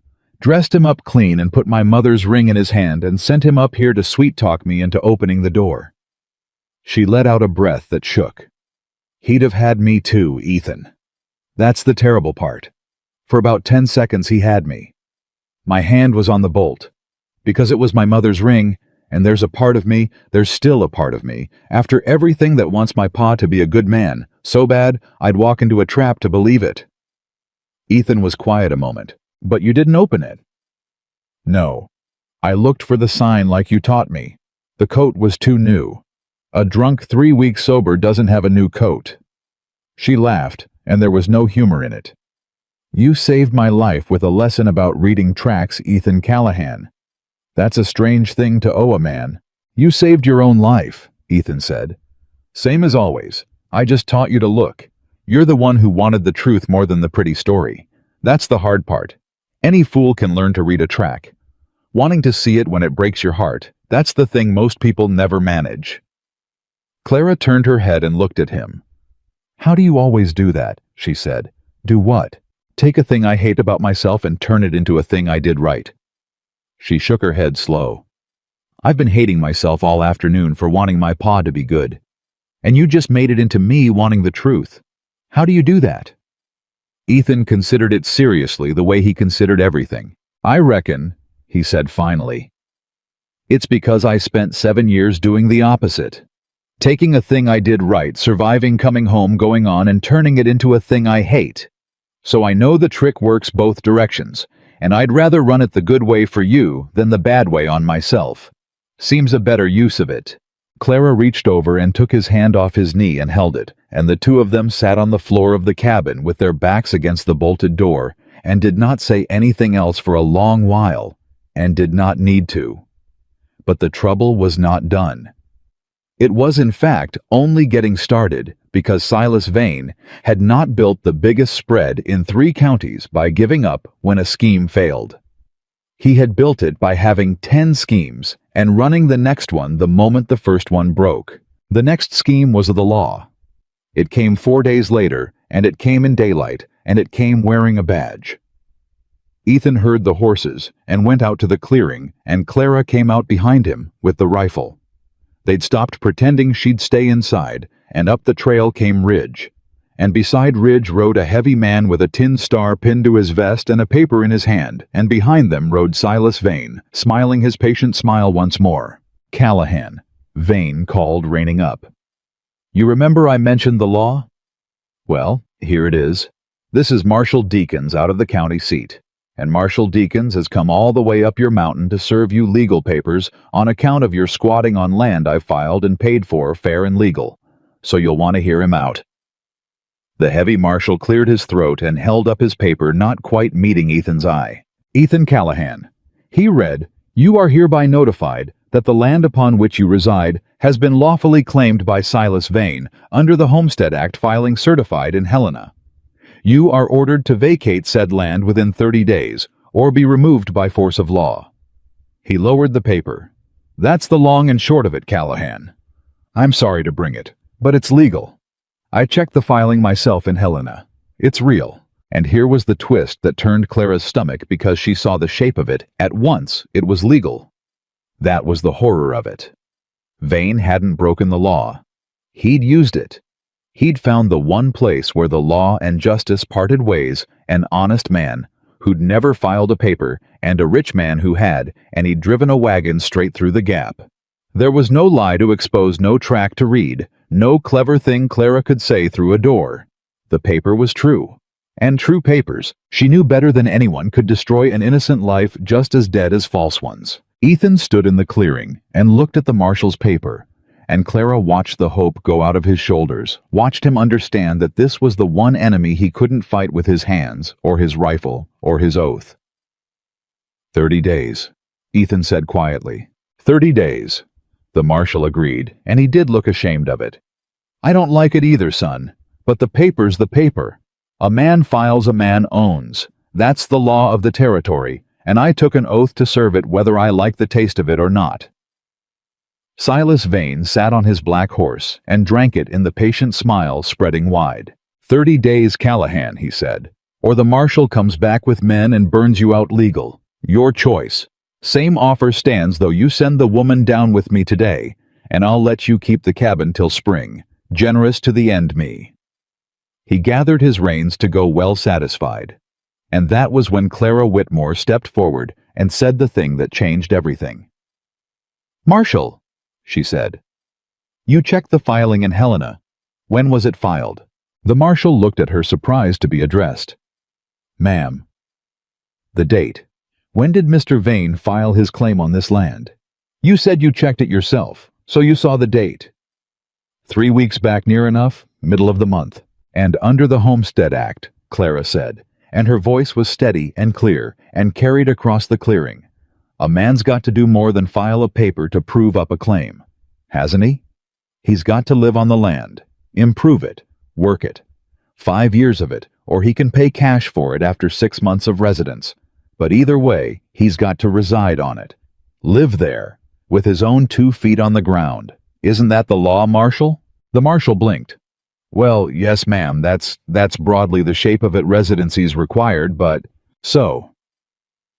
Clara turned and looked at Silas Vane, and now it was her turn to smile, and her smile was a hard, bright thing. "Mr. Vane filed 3 weeks ago. And in those 3 weeks, Mr. Vane has been down in his big house in the valley, running his 3-county spread, riding up here only to gloat. He has not resided on this land one single night. He has not built one thing, or planted one seed, or slept under one roof he raised with his own hands. Her voice rose. But Ethan Callahan has lived on this mountain 7 years. He built that cabin with his own hands. He dug that well. He mended those fences. He worked this land 7 years, Marshall. 7. Now you tell me, under the law, you swore to serve which of these two men has actually done the thing the Homestead Act requires? The one who lived here 7 years and improved every inch, or the one who signed a paper in a town 2 days' ride away and never spent a night? The clearing went dead silent. The marshal's mouth had come open. Slowly he looked down at the paper in his hand, and then up at Ethan's cabin, the real weathered 7 years standing cabin, with its well and its fences and its garden, and then at Silas Vane, who had gone very still on his black horse and was no longer smiling at all. "That's," the marshal started. "That's a lie," Vane said sharply. "The filing is certified. It's legal. Marshal, you've got your orders." "The filing's legal," Clara cut in. "I don't doubt it. You paid the fee and signed the paper, and I'm sure it's all in order in Helena. But a filing isn't a claim, Mr. Vane. A filing's just the start of a claim. And a claim isn't proved up till a man's lived the residency the law demands. You know that. You've built a whole empire buying up land men couldn't prove up. You know exactly how it works, which means you know sitting right there on your horse that Ethan Callahan has a prior claim on this land, an unfiled one, but a real one. 7 years of residence and improvement, which under the doctrine of preemption gives a settler first right to file on land he's already living on and working." Clara looked at the marshal. "That's real too, Marshal. Preemption. A man who settles and improves land in good faith gets first right to file on it ahead of any latecomer. It's been the law 20 years. You can check that in Helena the same as you check the filing." The marshal was staring at her now, like a man who'd expected to serve a paper to a squatter and had instead walked into a courtroom. "Ma'am," he said slowly, "how in the world do you know all that?" "Because I can read," Clara said, and her voice cracked just slightly, just once on the pride of it. "My whole life folks decided I was worth nothing, worth selling, worth trading like cattle. But nobody ever thought to stop me learning to read, because they didn't think a poor girl reading mattered enough to stop. So I read everything I could get my hands on, including one long winter a book of territorial land law that a lawyer left behind at a boarding house where I was scrubbing floors." She lifted her chin. "They sold me because they thought I was worth nothing, Marshal. Turns out the thing they let me learn because it didn't matter is the very thing that's going to save this man's home. Life's got a sense of humor if you live long enough to see it." For a long moment, nobody spoke. Then the marshal folded his paper slow and put it away inside his vest, and Clara knew she'd won even before he opened his mouth. "Well," Marshal Deacon said heavily, "this has gone considerable more complicated than I was told it would.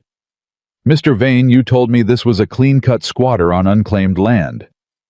You did not tell me the squatter'd been here 7 years with a cabin and a well and a fence line, nor that he'd have a prior preemption claim." He looked hard at Vane.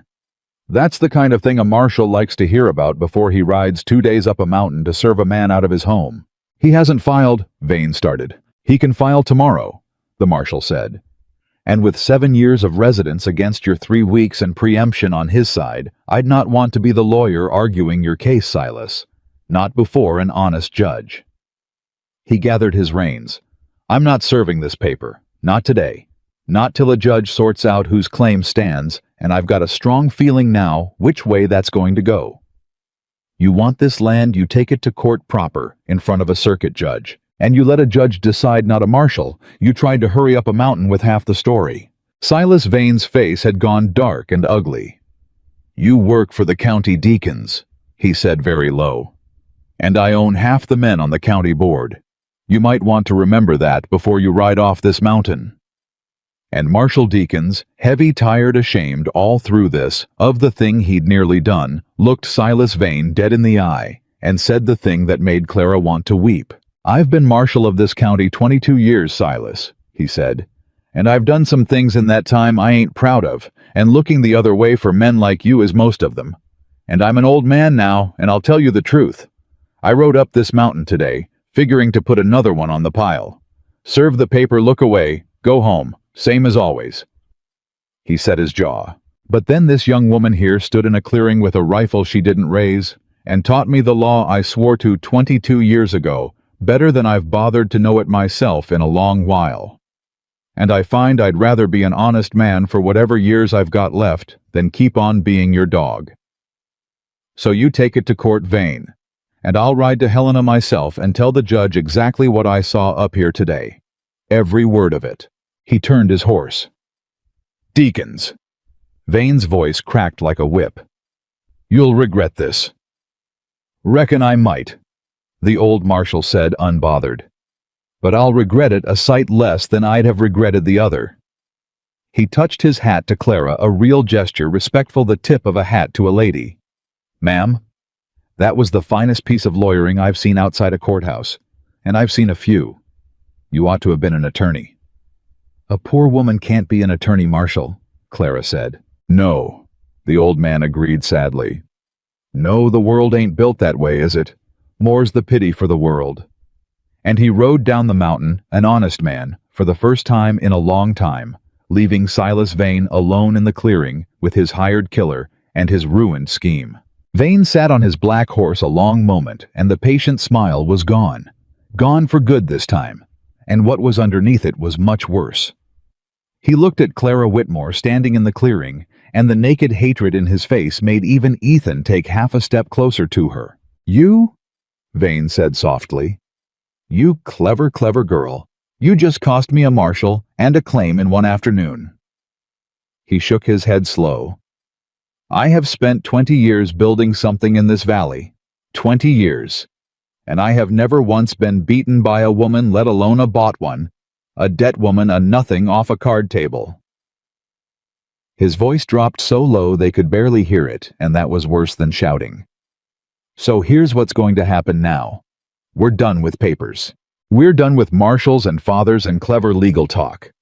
You've made this personal, girl, and I'm a man who takes things personal to the end." He looked at Ridge. "The court date'll take weeks to set. Weeks up here, just the two of them alone on this mountain. Do you understand me, Ridge?" "I understand you," Ridge said. "I don't want it clean," Vane said. "I want it slow. I want them to know it's coming. Every night, every day. I want that woman to wish to God she'd come quiet the first time back in the valley, when it would have been a soft life. And when the court date finally comes," his eyes glittered, "I want there to be nobody left up here to argue a claim. Just an empty cabin and a story about a couple who couldn't hack a hard winter and moved on. You take my meaning. I take it." "Do this right," Vane said, gathering his reins, "and there's $1,000 in it. Do it wrong, and you'll wish you had a mountain of your own to hide on." He turned his horse. "Callahan, enjoy your legal victory. It's the last thing you're ever going to win." And Silas Vane rode down the mountain, leaving his killer behind. Ridge did not leave with him. That was the thing that made Clara's blood run cold. Ridge simply nodded, once turned his horse, and rode back down toward his camp within sight of the cabin settling in. Unhurried, a man who'd just been told to take his time and meant to enjoy every minute of it. Ethan and Clara stood alone in the clearing. That went both ways.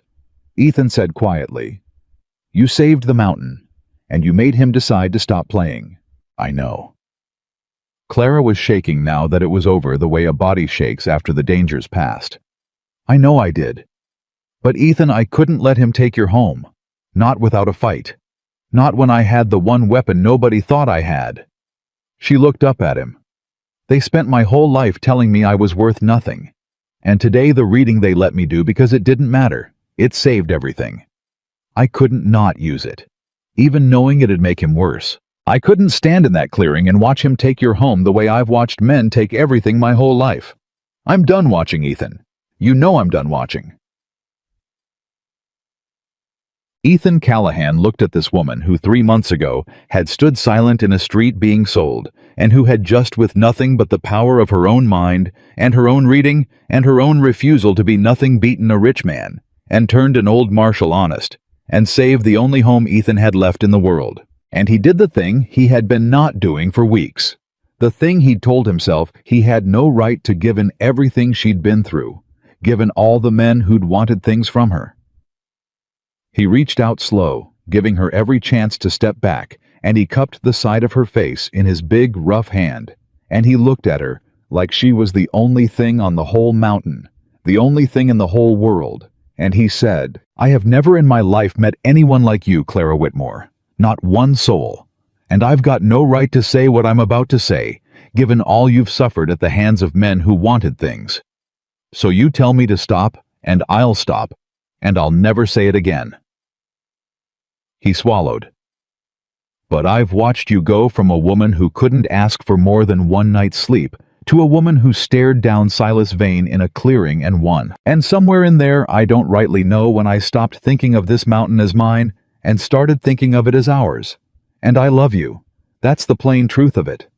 I love you, and I've loved you a while, and I was too afraid of being one more man who wanted something from you to ever say it." Clara Whitmore went very still under his hand. For a moment she didn't breathe, and then she reached up and put her hand over his hand where it lay against her cheek, holding it there, and her eyes filled, and she said in a voice that shook with something that wasn't fear for the first time in her whole ruined life, "You're not one more man who wants something from me, Ethan. You're the first man in 27 years who ever asked what I wanted." A tear slipped down over both their hands. "And what I want, God help me, I never thought I'd have the nerve to want anything, let alone this. What I want is you. I love you too. I have, since you knelt down in the dirt of that street and asked me a question nobody ever asked me. I just didn't have the words for it till now. I didn't know a body was allowed to want a thing this big." Ethan Callahan pulled her in, then gentle as anything, and Clara Whitmore let herself be held, truly held for the first time in her life, without a single ounce of fear in it, and the two of them stood in the middle of the clearing on the mountain they'd chosen, holding each other, two broken people who had somehow impossibly made each other whole. But down at the tree line, in the long shadows of the dying afternoon, the cold-eyed man named Ridge sat his horse and watched them hold each other, and he smiled his warmless smile, and he checked the loads in his rifle, one by one, slow, and he settled in to wait for dark. Because Silas Vane had told him to take his time. And Ridge, God help them both, was a man who loved his work. Ridge came in the dark of the moon 3 nights later, and he did not come the way they expected. They'd braced for the rifle. For weeks Ethan had slept in fits with his gun in reach, and Clara had learned to wake at the smallest sound, and the two of them had taken turns keeping watch through the long nights, sure that when Ridge came, it would come as fire and lead. So they watched the tree line. They watched the trail. They watched for a man with a gun. They did not watch the well. It was Clara who found it in the gray hour before dawn when she went to draw water for the coffee. She lowered the bucket and hauled it up, and the smell hit her before the sight did something dead, something rotted, and she looked down into the bucket in the first weak light and saw it and dropped it and screamed once short before she got her hand over her own mouth. Ethan was out the door in his shirt sleeves with the rifle in half a breath. "The well," Clara said, shaking, pointing. "He poisoned the well. There's a dead thing down there, rotted. He put a carcass down our well in the night while we watched the trees." Ethan looked down into the dark of the well and his jaw went tight. "That's why he opened the gate all those weeks back," he said slowly, "and kicked the woodpile, and left the rabbit. He wasn't trying to scare us. He was teaching us where to look, getting us to watch the trees and the trail and the yard so we'd never think to guard the one thing a man can't live a week without." He set his jaw. "The water. He's been playing a long game. He wanted us watching the wrong thing so he could take the right one." Clara felt her stomach drop. "How long can we go without it? There's the creek, half a mile down through Ridge's line of sight. And it's summer and it's dry, and that creek's near to nothing this time of year." Ethan's voice was flat and grim. "He knows that too. He's not trying to kill us quick, Clara. Vane told him slow. This is slow. He's cutting our water and betting we break that we run for the creek and he picks us off, or we panic and run down the mountain into his hands. Either way, he wins. Either way, there's nobody left up here when the court date comes." He looked at her. "That's the trap. And it's a good one. A body can't argue a land claim if a body's dead of thirst." And there it was, the cold arithmetic of it laid bare. Clara understood, standing over the poisoned well in the gray dawn, that Vane had finally found a weapon she couldn't outread and Ethan couldn't outshoot. You couldn't outthink thirst. You couldn't stare down a dry throat. The land law that had saved them from the marshal was worthless against a rotted carcass in the only water for half a mile. "Then we don't run," Clara said. "That's what he wants, so we don't give it to him. Clara, a body needs water. I know what a body needs. I've been hungry and thirsty more of my life than I've been full. Ethan Callahan, don't you tell me what a body needs." Her mind was racing now, the same cold, clear way it had raced at the door with her father at the clearing with the marshal. "We can dig the carcass out, clean the well. It'll be foul a while, but it'll clear water. Moves water cleans itself. The spring that feeds it is still good. How long to make it drinkable again? Days, maybe a week. And every one of those days he's got us pinned betting we crack before it clears." Ethan shook his head. "And the second I go down that well to clean it, I'm at the bottom of a hole with my hands full and my back turned. That's when he takes me. He's not stupid. He'll have thought of that. The poisoned well's a bait too bait to get me down a hole where I can't reach my gun." Clara went cold all over. Because he was right. Of course he was right. Every move Ridge left them was a trap inside a trap. Clean the well, and Ethan's helpless at the bottom of it. Run for the creek, and they're in the open. Run down the mountain, and they're in Vane's hands. Stay put and thirst does the killing for him. There was no move that wasn't a trap. That was the whole design of it. Ridge hadn't cornered them into a bad choice. He'd cornered them into having no choice at all. And that Clara realized, staring down into the fouled water, that was the mistake she could use. "Ethan," she said slowly, "a man who leaves his enemy no way out isn't careful. He's arrogant. He thinks he's thought of everything. And a man who thinks he's thought of everything stops watching for the one thing he didn't think of." She looked up. "He's been watching us for weeks. He knows our habits. He knows you draw the water. He knows I cook. He knows when we sleep and when we wake. He's built his whole plan on knowing us. So what happens if we do something he's never once seen us do? Something that isn't in any of his figuring. Like what? Like leave?" Ethan stared at her. "Not run," Clara said quickly. "Leave, in the daylight. Bold. Pack the horses and ride down the mountain like we've given up, like we've broke like the poisoned well, finally did it, and we're quitting the way he's been betting we'd quit." Her eyes were bright now. "He wants us to break, so we give him exactly what he wants to see. We let him watch us pack up beaten and ride off down the trail with our heads down, and a man who's watched his trap finally spring. A man who's about to earn $1,000. That's a man who relaxes Ethan. That's a man who rides down to tell Vane the good news. That's a man who stops watching the mountain because he thinks he's already won it.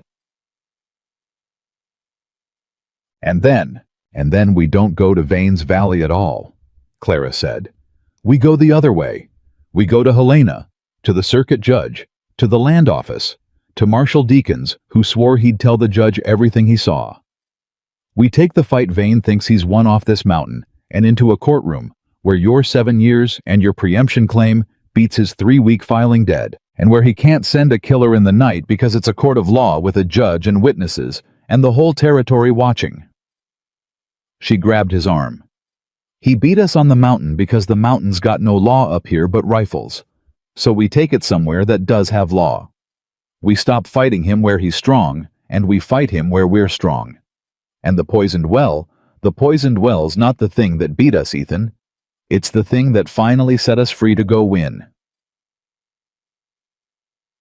Ethan Callahan looked at Clara Whitmore for a long moment. And then, for the first time in a great while, he smiled, a real one, slow and wide. "You," he said, are the most dangerous person I have ever known. And I mean that as the finest thing I've ever said to anybody." They packed that morning in full view of the tree line. It was the hardest acting Clara had ever done, and she'd spent a lifetime acting playing meek. Playing broken, playing whatever, kept a man's hand from her throat. But this was different. This was playing beaten, while every nerve in her body sang with the opposite. She let her shoulders slump. She let Ethan snap at her loud enough to carry, "Just pack it! Clara, there's no water, it's done. We're done."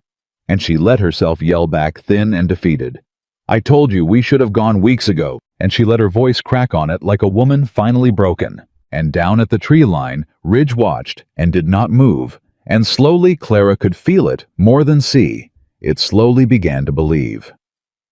They loaded the horses slow and heavy, the picture of two people who'd given up. Ethan led. Clara followed. They rode down the trail with their heads down toward the valley toward Vane for the first mile. For the first mile where the trail ran in sight of Ridge's camp, they rode like the beaten. And then the trail bent behind a shoulder of rock, out of the killer's sight, and Ethan pulled up sharp and looked back, and there was no dust behind them, no hoofbeats, nothing. "He's not following," Ethan said low. "He bought it. He's riding down to Vane to collect." "Then we don't waste it." Clara's heart was hammering. The Helena Road which way? North. There's an old game trail off the switchback ahead, drops down the back of the mountain onto the flat. Rough going, but it cuts 2 days off, and it's the last thing anybody watching the valley trail would expect. Ethan swung his horse's head north. "We ride hard, and we ride quiet, and we don't stop till we're on the flat, and there's nothing between us and Helena but open country." They rode. They rode the back of the mountain down a game trail that near broke the horse's legs down through country, so steep Clara had to lean back in the saddle till her spine cried out, and Ethan never once let his pace slack, and Clara never once asked him to. She thought about the 4 years with Tom, about the winters of it, about the fire iron, and she thought, "I survived that. I can survive a hard ride down a mountain. A hard ride toward something is nothing. It's the being trapped that kills you, not the running toward." And then, near the bottom, where the game trail spilled out onto the flat ridge, was waiting for them. He sat his horse in the middle of the trail rifle across his saddle, and his cold eyes were bright with something that was almost admiration. And Clara's whole plan turned to ash in her mouth. That, Ridge said, was good. That was real good. The packing, the yelling. "I told you we should have gone weeks ago." He clicked his tongue. "You had me for a minute, ma'am. You truly did. But you see, I've been hunting men a long time, and the thing about a long time is you learn that the ones who break, they don't pack neat. Broken folks leave things behind. They forget the coffee pot. They ride off half-loaded weeping in a mess." He nodded at their careful, complete, well-balanced packs. "You packed like people going somewhere they meant to go, not like people running from somewhere they'd lost. So I figured you had a plan. And I figured a woman clever enough to whip a marshal with land law wasn't riding into Vane's Valley to give up.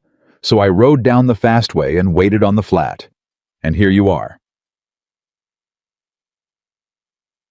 Ethan's hand had gone to his rifle. "Don't," Ridge said mildly. "I've got the drop and I've got the angle.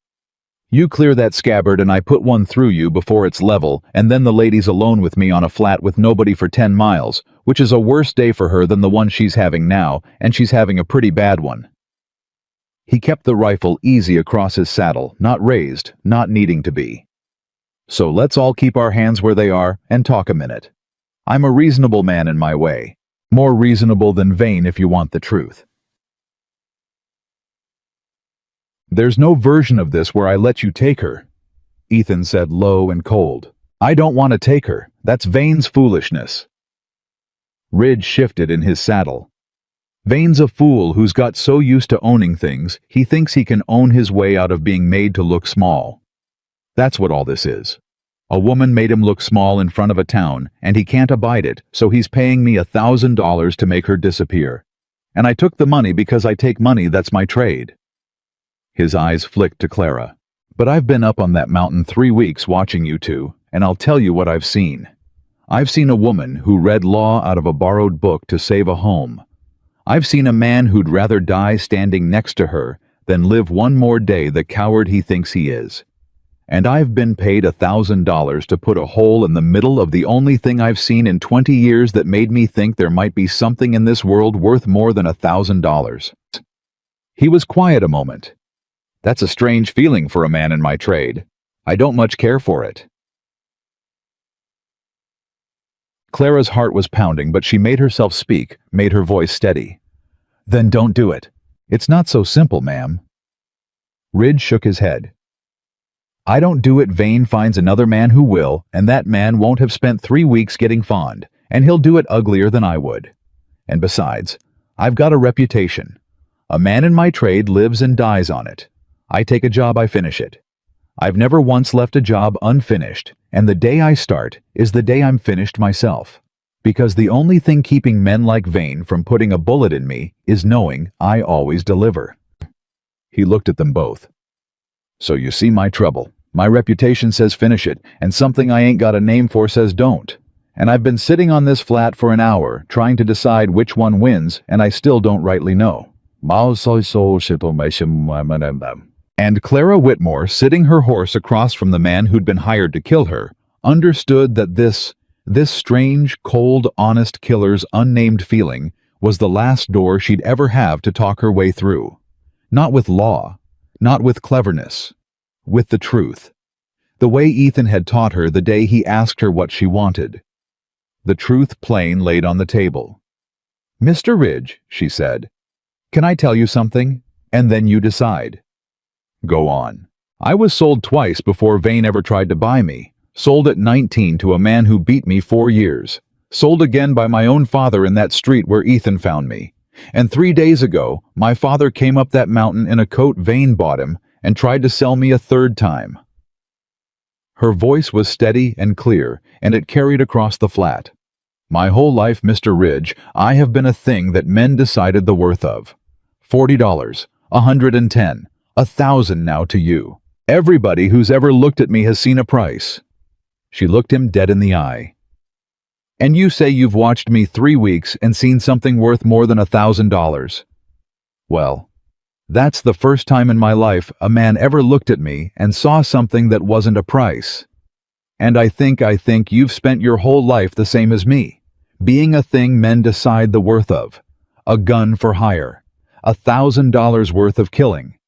I think Vane looks at you and sees a price too, same as he looks at me. And I think the thing you can't name the thing telling you not to do it. I think that's the part of you that's tired of being a price. Same as I got tired of it. Same as Ethan got tired of hiding on a mountain. She held out her open hand across the space between the horses. You don't have to be what Vane paid for. You get to decide that. It's the one thing in this whole rotten world a man always gets to decide for himself, no matter how they've priced him. I know. I had to learn it the hard way on a kitchen floor with a fire iron. You get to decide who you are. The flat was dead silent. Ridge looked at her outstretched hand for a long, long moment, and then he did a thing that Clara would remember to the end of her days.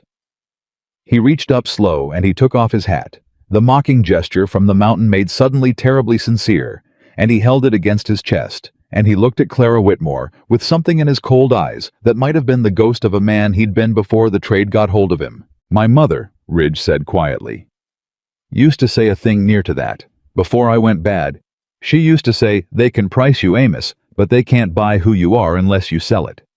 He turned the hat slow in his hands. I sold it a long time ago, ma'am. Cheap, too.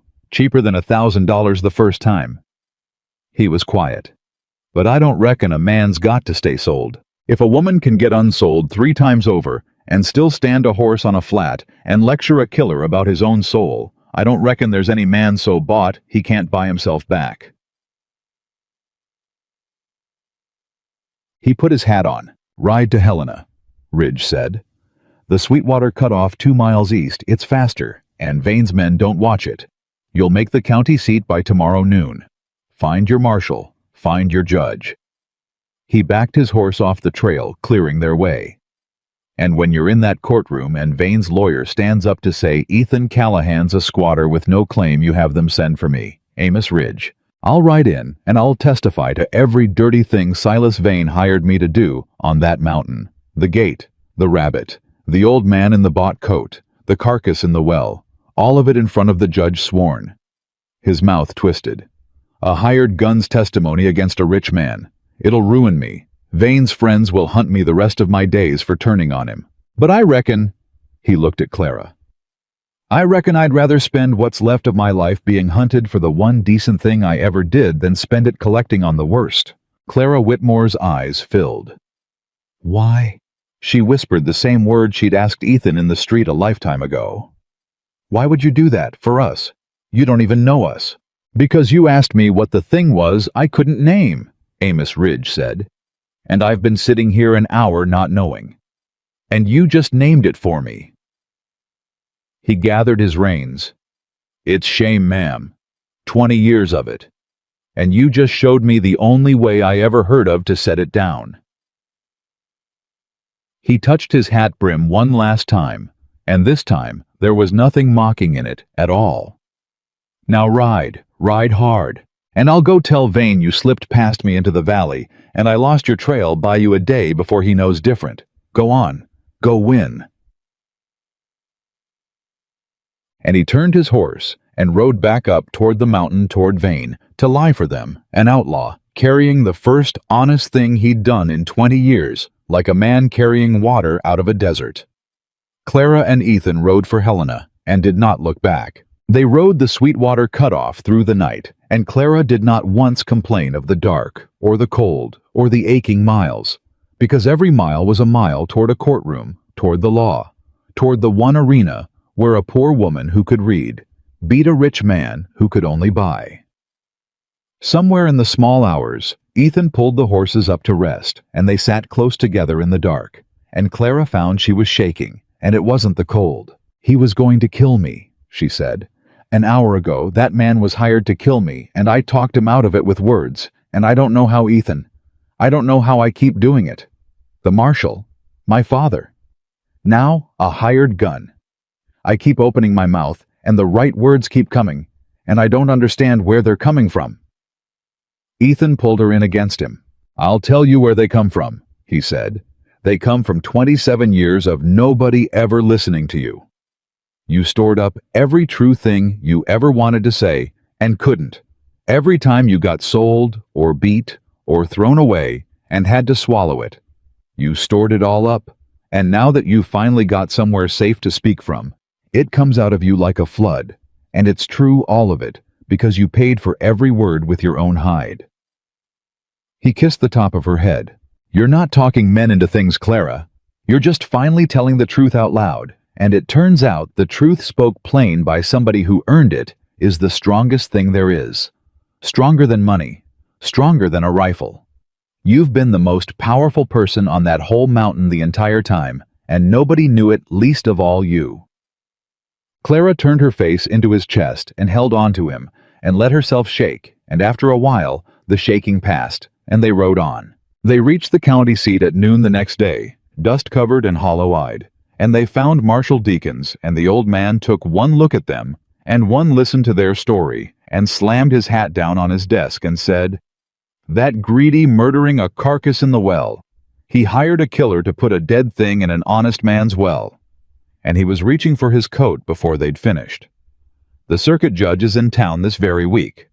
Judge Harlan Pruitt, honest as the day, and he can't be bought.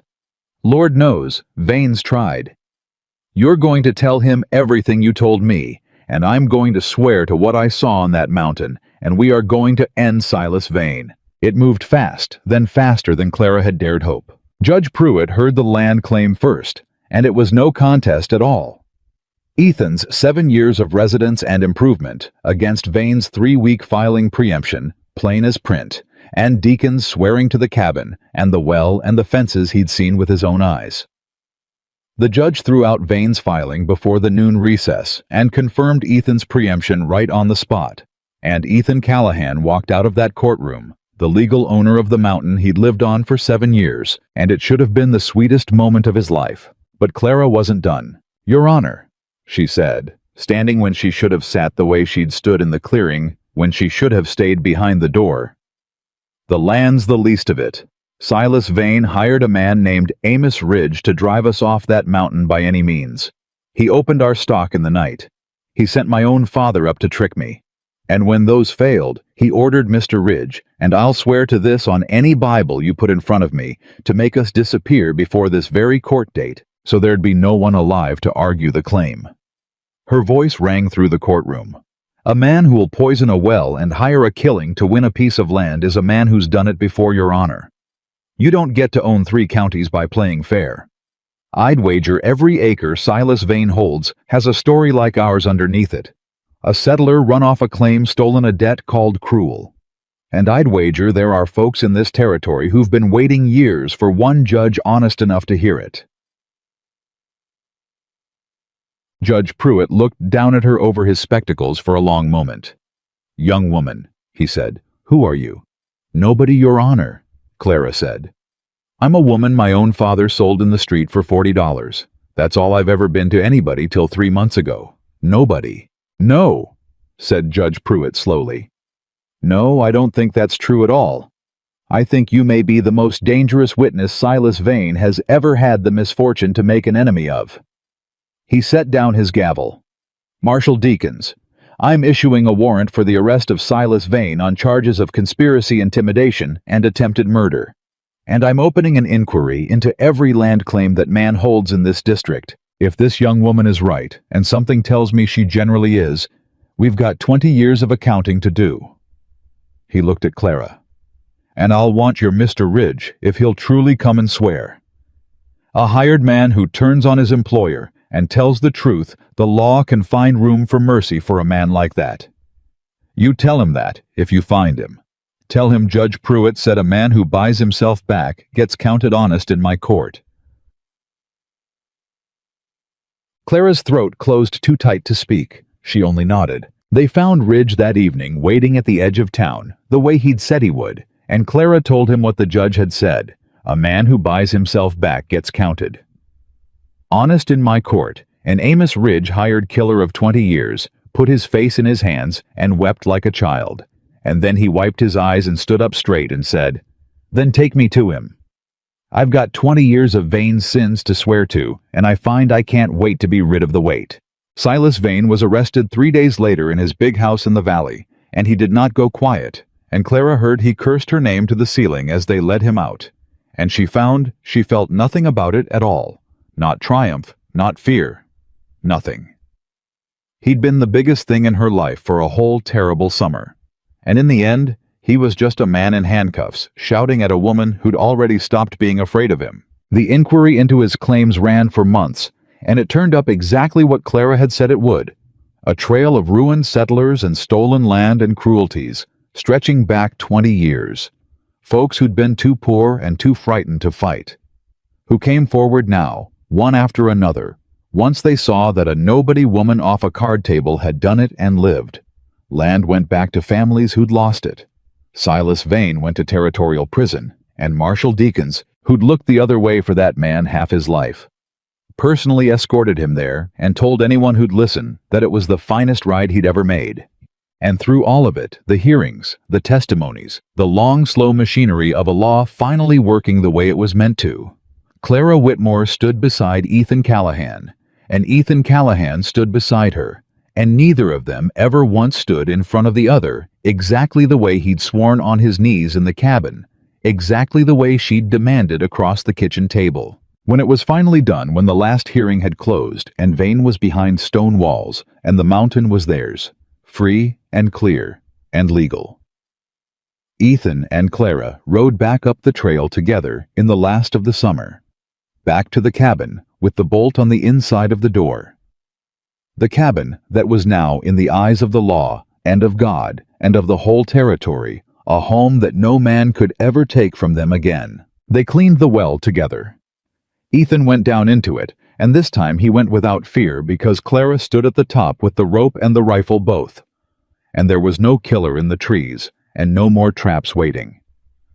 And when the water finally ran clear again days later, and Ethan hauled up the first clean bucket, he drank from it, and then held the dipper up to Clara's lips himself, and she drank, and it was the sweetest water either of them had ever tasted because it was theirs, and no one could poison it, and no one could take it ever again. That evening, they sat on the porch of the cabin. They'd fought a rich man and a killer, and the whole cruel weight of the world to keep. And the sun went down gold over the mountains they owned now, and Clara leaned her head on Ethan's shoulder, and for a long while, neither of them said anything at all. "I keep waiting for the price," Clara said, finally quiet. "That's the thing I can't shake even now. My whole life, every good thing came with a price that came due later. And I keep sitting here waiting for this one's bill. And it doesn't come. It just doesn't come." Ethan put his arm around her and pulled her close. "It's not coming, Clara," he said. "That's the thing you've got to let yourself believe now. It's over. There's no bill. There's no price. There's just this porch and this mountain and you and me and a clean well and a whole rest of a life to live in it." He kissed the top of her head. "You spent 27 years being sold. And you're never going to be sold again. Not for $40, not for $1,000, not for anything, because there's not a man alive who can put a price on a woman who beat Silas Vane with a library book and talked a killing man back to being human. You're not for sale anymore, Clara Whitmore. You never were. You just had to fight a whole cruel world to prove it. And you won." And Clara Whitmore, who had been sold 3 times and had bought herself back with nothing but the truth and the courage to speak it, sat on the porch of her own home, on her own mountain, beside a man who had never once wanted anything from her but to know what she wanted, and she finally let herself believe there was no bill coming. The price would not come due. There was no price. There never had been. She was home. The believing came slow, the way healing always came slow to Clara Whitmore. For weeks after Vane went behind stone walls, she still woke in the gray hours and lay listening for footsteps that weren't coming. She still flinched sometimes when Ethan moved too quick in her side vision. She still once found herself scrubbing a floor that didn't need scrubbing, and Ethan found her at it and didn't say a word.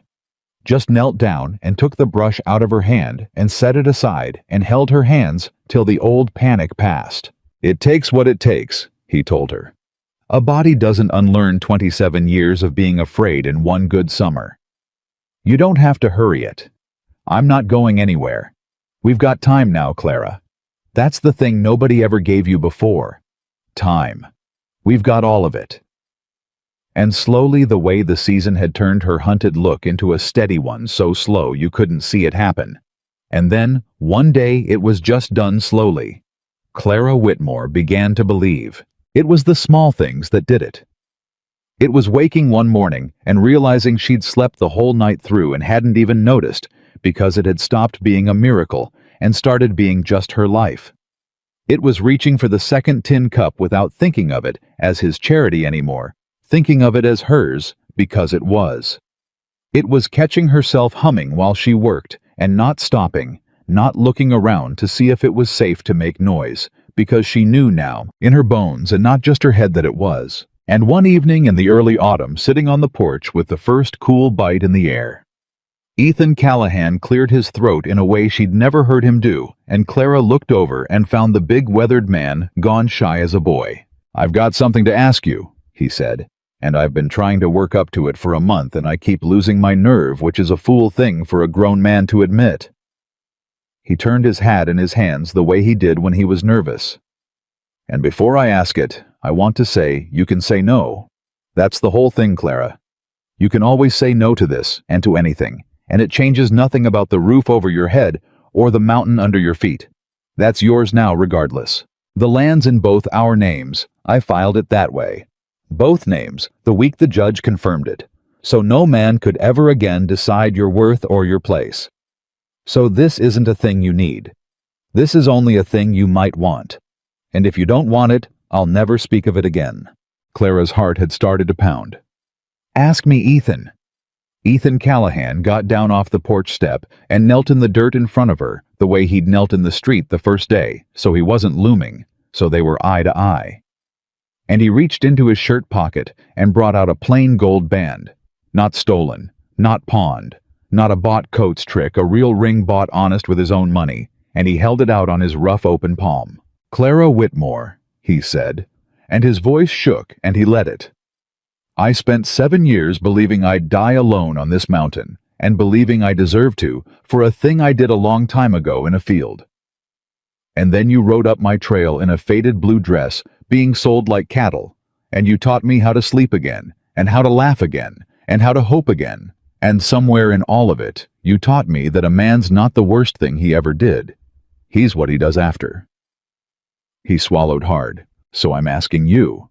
Not because you owe me. Not because you've nowhere else to go. You could go anywhere in this world now. You're the woman who beat Silas. Vane, doors'll open for you the rest of your life. I'm asking because there's nothing in this whole world I want more than to spend the rest of my days on this mountain with you and to call you my wife if you'll have me. Will you marry me, Clara?" And Clara Whitmore looked down at this man kneeling in the dirt with a ring on his open palm, and the whole terrible weight of her life rose up in her. At once, the selling. At 19, the 4 years with Tom, the fire iron, the father who'd priced her 3 times, the whole crushing lesson that a poor woman's only worth was what a man would pay. And she understood, sitting on that porch, that this was the moment where all of it either won or lost, because a marriage had been the shape of her ruin every time before. A marriage was how her father had sold her at 19. A marriage was what Vane had tried to force on her in the street. Every time in her whole life the word had come out of a man's mouth, it had meant a cage. And here it was again, the same word, marriage, and this time it meant the opposite of everything it had ever meant before. This time, no debt was being settled. No price was being paid. No father was profiting. No man was buying anything. This time, a man was kneeling in the dirt, asking her a question and waiting for her answer, and meaning every word when he said she could say no. That was the twist her whole life had never once let her see coming. That the very thing that had been the shape of her prison could also be the shape of her freedom. If only it was chosen. If only nobody was bought or sold. If only somebody asked instead of took. "You're asking me," Clara said, and her voice broke clean in half. "You're not telling me. You're not trading me. You're not settling a debt. You're kneeling in the dirt asking me, and you mean it that I can say no." "I mean it with my whole soul," Ethan said. "Say no, and I'll love you just the same, and we'll go on exactly as we are. It's yours to choose. It was always yours to choose. That's the whole of what I've got to give you, Clara, the choosing. Nobody ever gave you the choosing before. I'd give it to you every day for the rest of my life." And Clara Whitmore began to cry. Not the tearing sobs of the kitchen table, not the silent grief of the ride up the mountain, but something new, something she'd never once cried in 27 years. Tears that had no fear in them anywhere, and no grief either. Tears that were just at long last joy. "Yes," she said. "Yes, Ethan Callahan. God, yes. 1,000 times yes." He slid the ring onto her finger with hands that shook, and it fit, and it was hers. Bought honest and given free. And then he was holding her, and she was holding him. And the two of them knelt together in the dirt in front of the porch of the home they'd fought the whole world to keep. And the sun went down, gold over their mountain. And for the first time in her entire life, Clara Whitmore was not afraid of tomorrow. They were married 3 weeks later, and half the territory came. That was the thing Clara never got over, that half the territory came. She'd spent her whole life a nobody, a thing to be sold, invisible to everyone who mattered. And now when Ethan Callahan married Clara Whitmore in the Little Valley Church, the pews were full, and the yard was full, and folks stood in the doorway because there wasn't room inside, and they'd come from 3 counties, and Clara understood, slowly looking out at them, that these were the people whose land had come back to them. The settlers Vane had ruined, the families who'd lost claims and had them restored once a nobody woman off a card table proved it could be done. They'd come to see her married. They'd come because she'd given them back their lives, and this was the only way they knew to say it. Marshal Deakins gave her away. He'd asked to gruff and shy about it, twisting his hat. "I know I've got no right," the old man had said. "I know your own father well. But a girl ought to be walked down an aisle by somebody who's proud of her, and God knows that's me, and God knows I've got some making up to do for a life of looking the other way." So if you'd let an old sinner walk you down, it'd be the proudest thing I ever did." And Clara had wept and said yes. And old deacons walked her down the aisle straight-backed and shining-eyed. And when the preacher asked who gave this woman, the marshal said, "Nobody gives her. She's not anybody's to give. She comes of her own free will."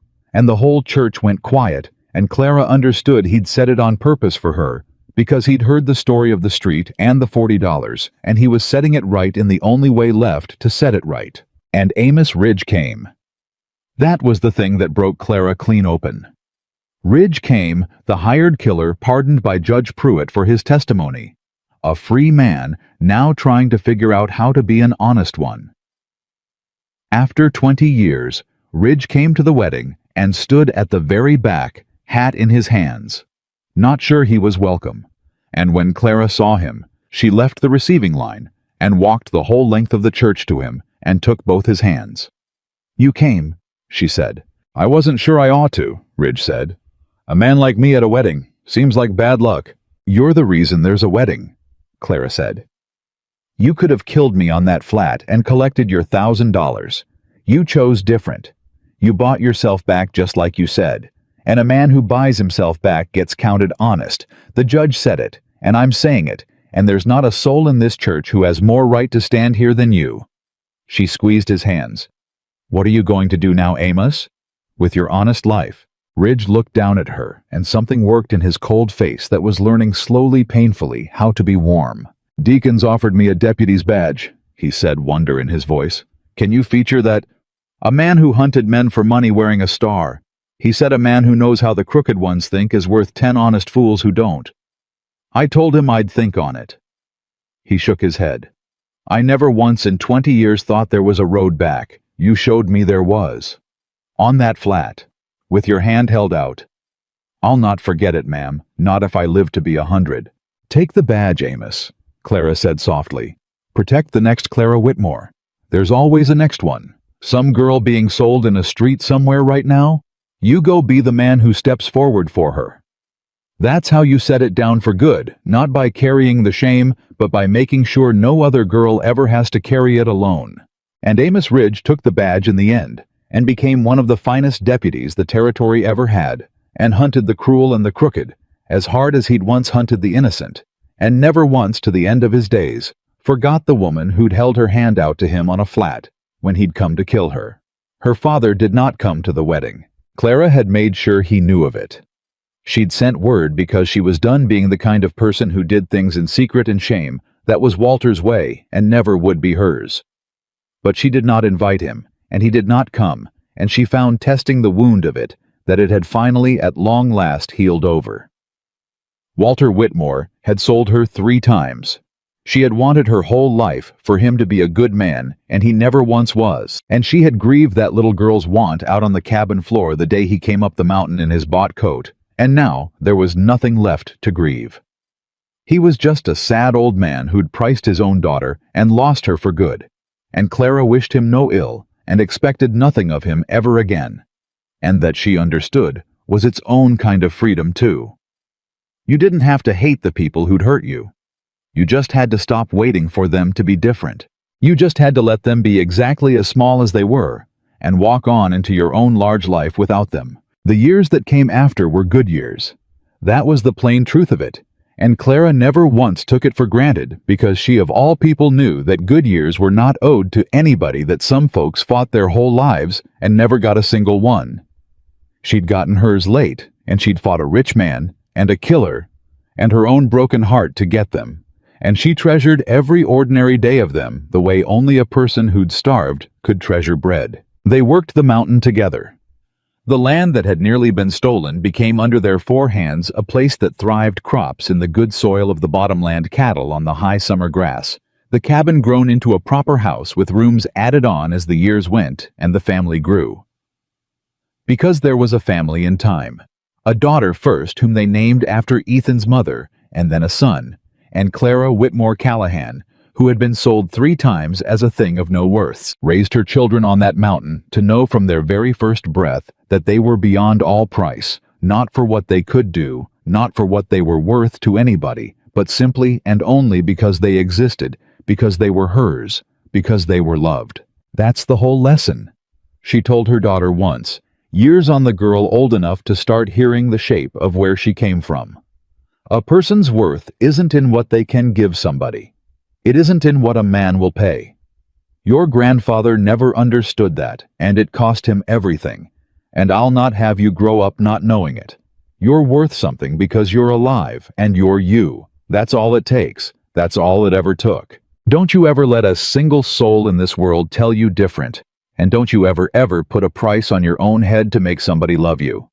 The right ones love you free. The right ones just ask what you want, and then they listen. And her daughter, safe and whole and never once afraid in her whole young life, would not fully understand for years how hard-won those words were, how much blood and how many tears were folded into them. But she'd carry them anyway. That was the thing about the truth, spoke plain by somebody who'd paid for it. It carried. It went on. It outlived the pain that bought it. Ethan changed too over those years, though slower and quieter the way a man changes. The war faces stopped coming every night. Not all at once and never entirely. Some wounds a body carries to the grave, and Ethan carried his. But he stopped moving up a mountain to get away from people because Clara had brought the people back to him, the church full at their wedding, the neighbors who came at haying time, the children underfoot. And the girl in the field whose face he'd seen every night for 7 years, Clara asked him about her once late, the two of them old and gray on the porch, and Ethan was quiet a long while, and then said, "She let me go, somewhere along the way. I don't rightly know when. I think it was the day I asked you what you wanted in the street. I think when I stepped forward for you, I finally stepped forward for her too. The only way that was left to me. Too late to save her, but not too late to become the man who wouldn't stand and watch." He took Clara's hand, old and worn as his now. "You didn't just save yourself on that mountain, Clara. You saved me. You gave me the one thing I'd wanted for 7 years and never thought I'd get. A chance to be the man I should have been in that field. You handed me my own redemption wrapped up in a faded blue dress, and you never even knew you were doing it." And Clara squeezed his old hand and said, "We saved each other, Ethan Callahan. That's the only way it ever works. Nobody gets saved alone. Not really. Two broke people find each other and hold on, and somewhere in the holding on the brakes knit up. That's the whole secret. That's everything I know." They were married 41 years. Clara counted it at the end, 41 years won for every dollar Ethan had had in his pocket, the day he stepped between her and Silas Vane with no money and no plan, and nothing but the refusal to stand and watch. $41, 41 years.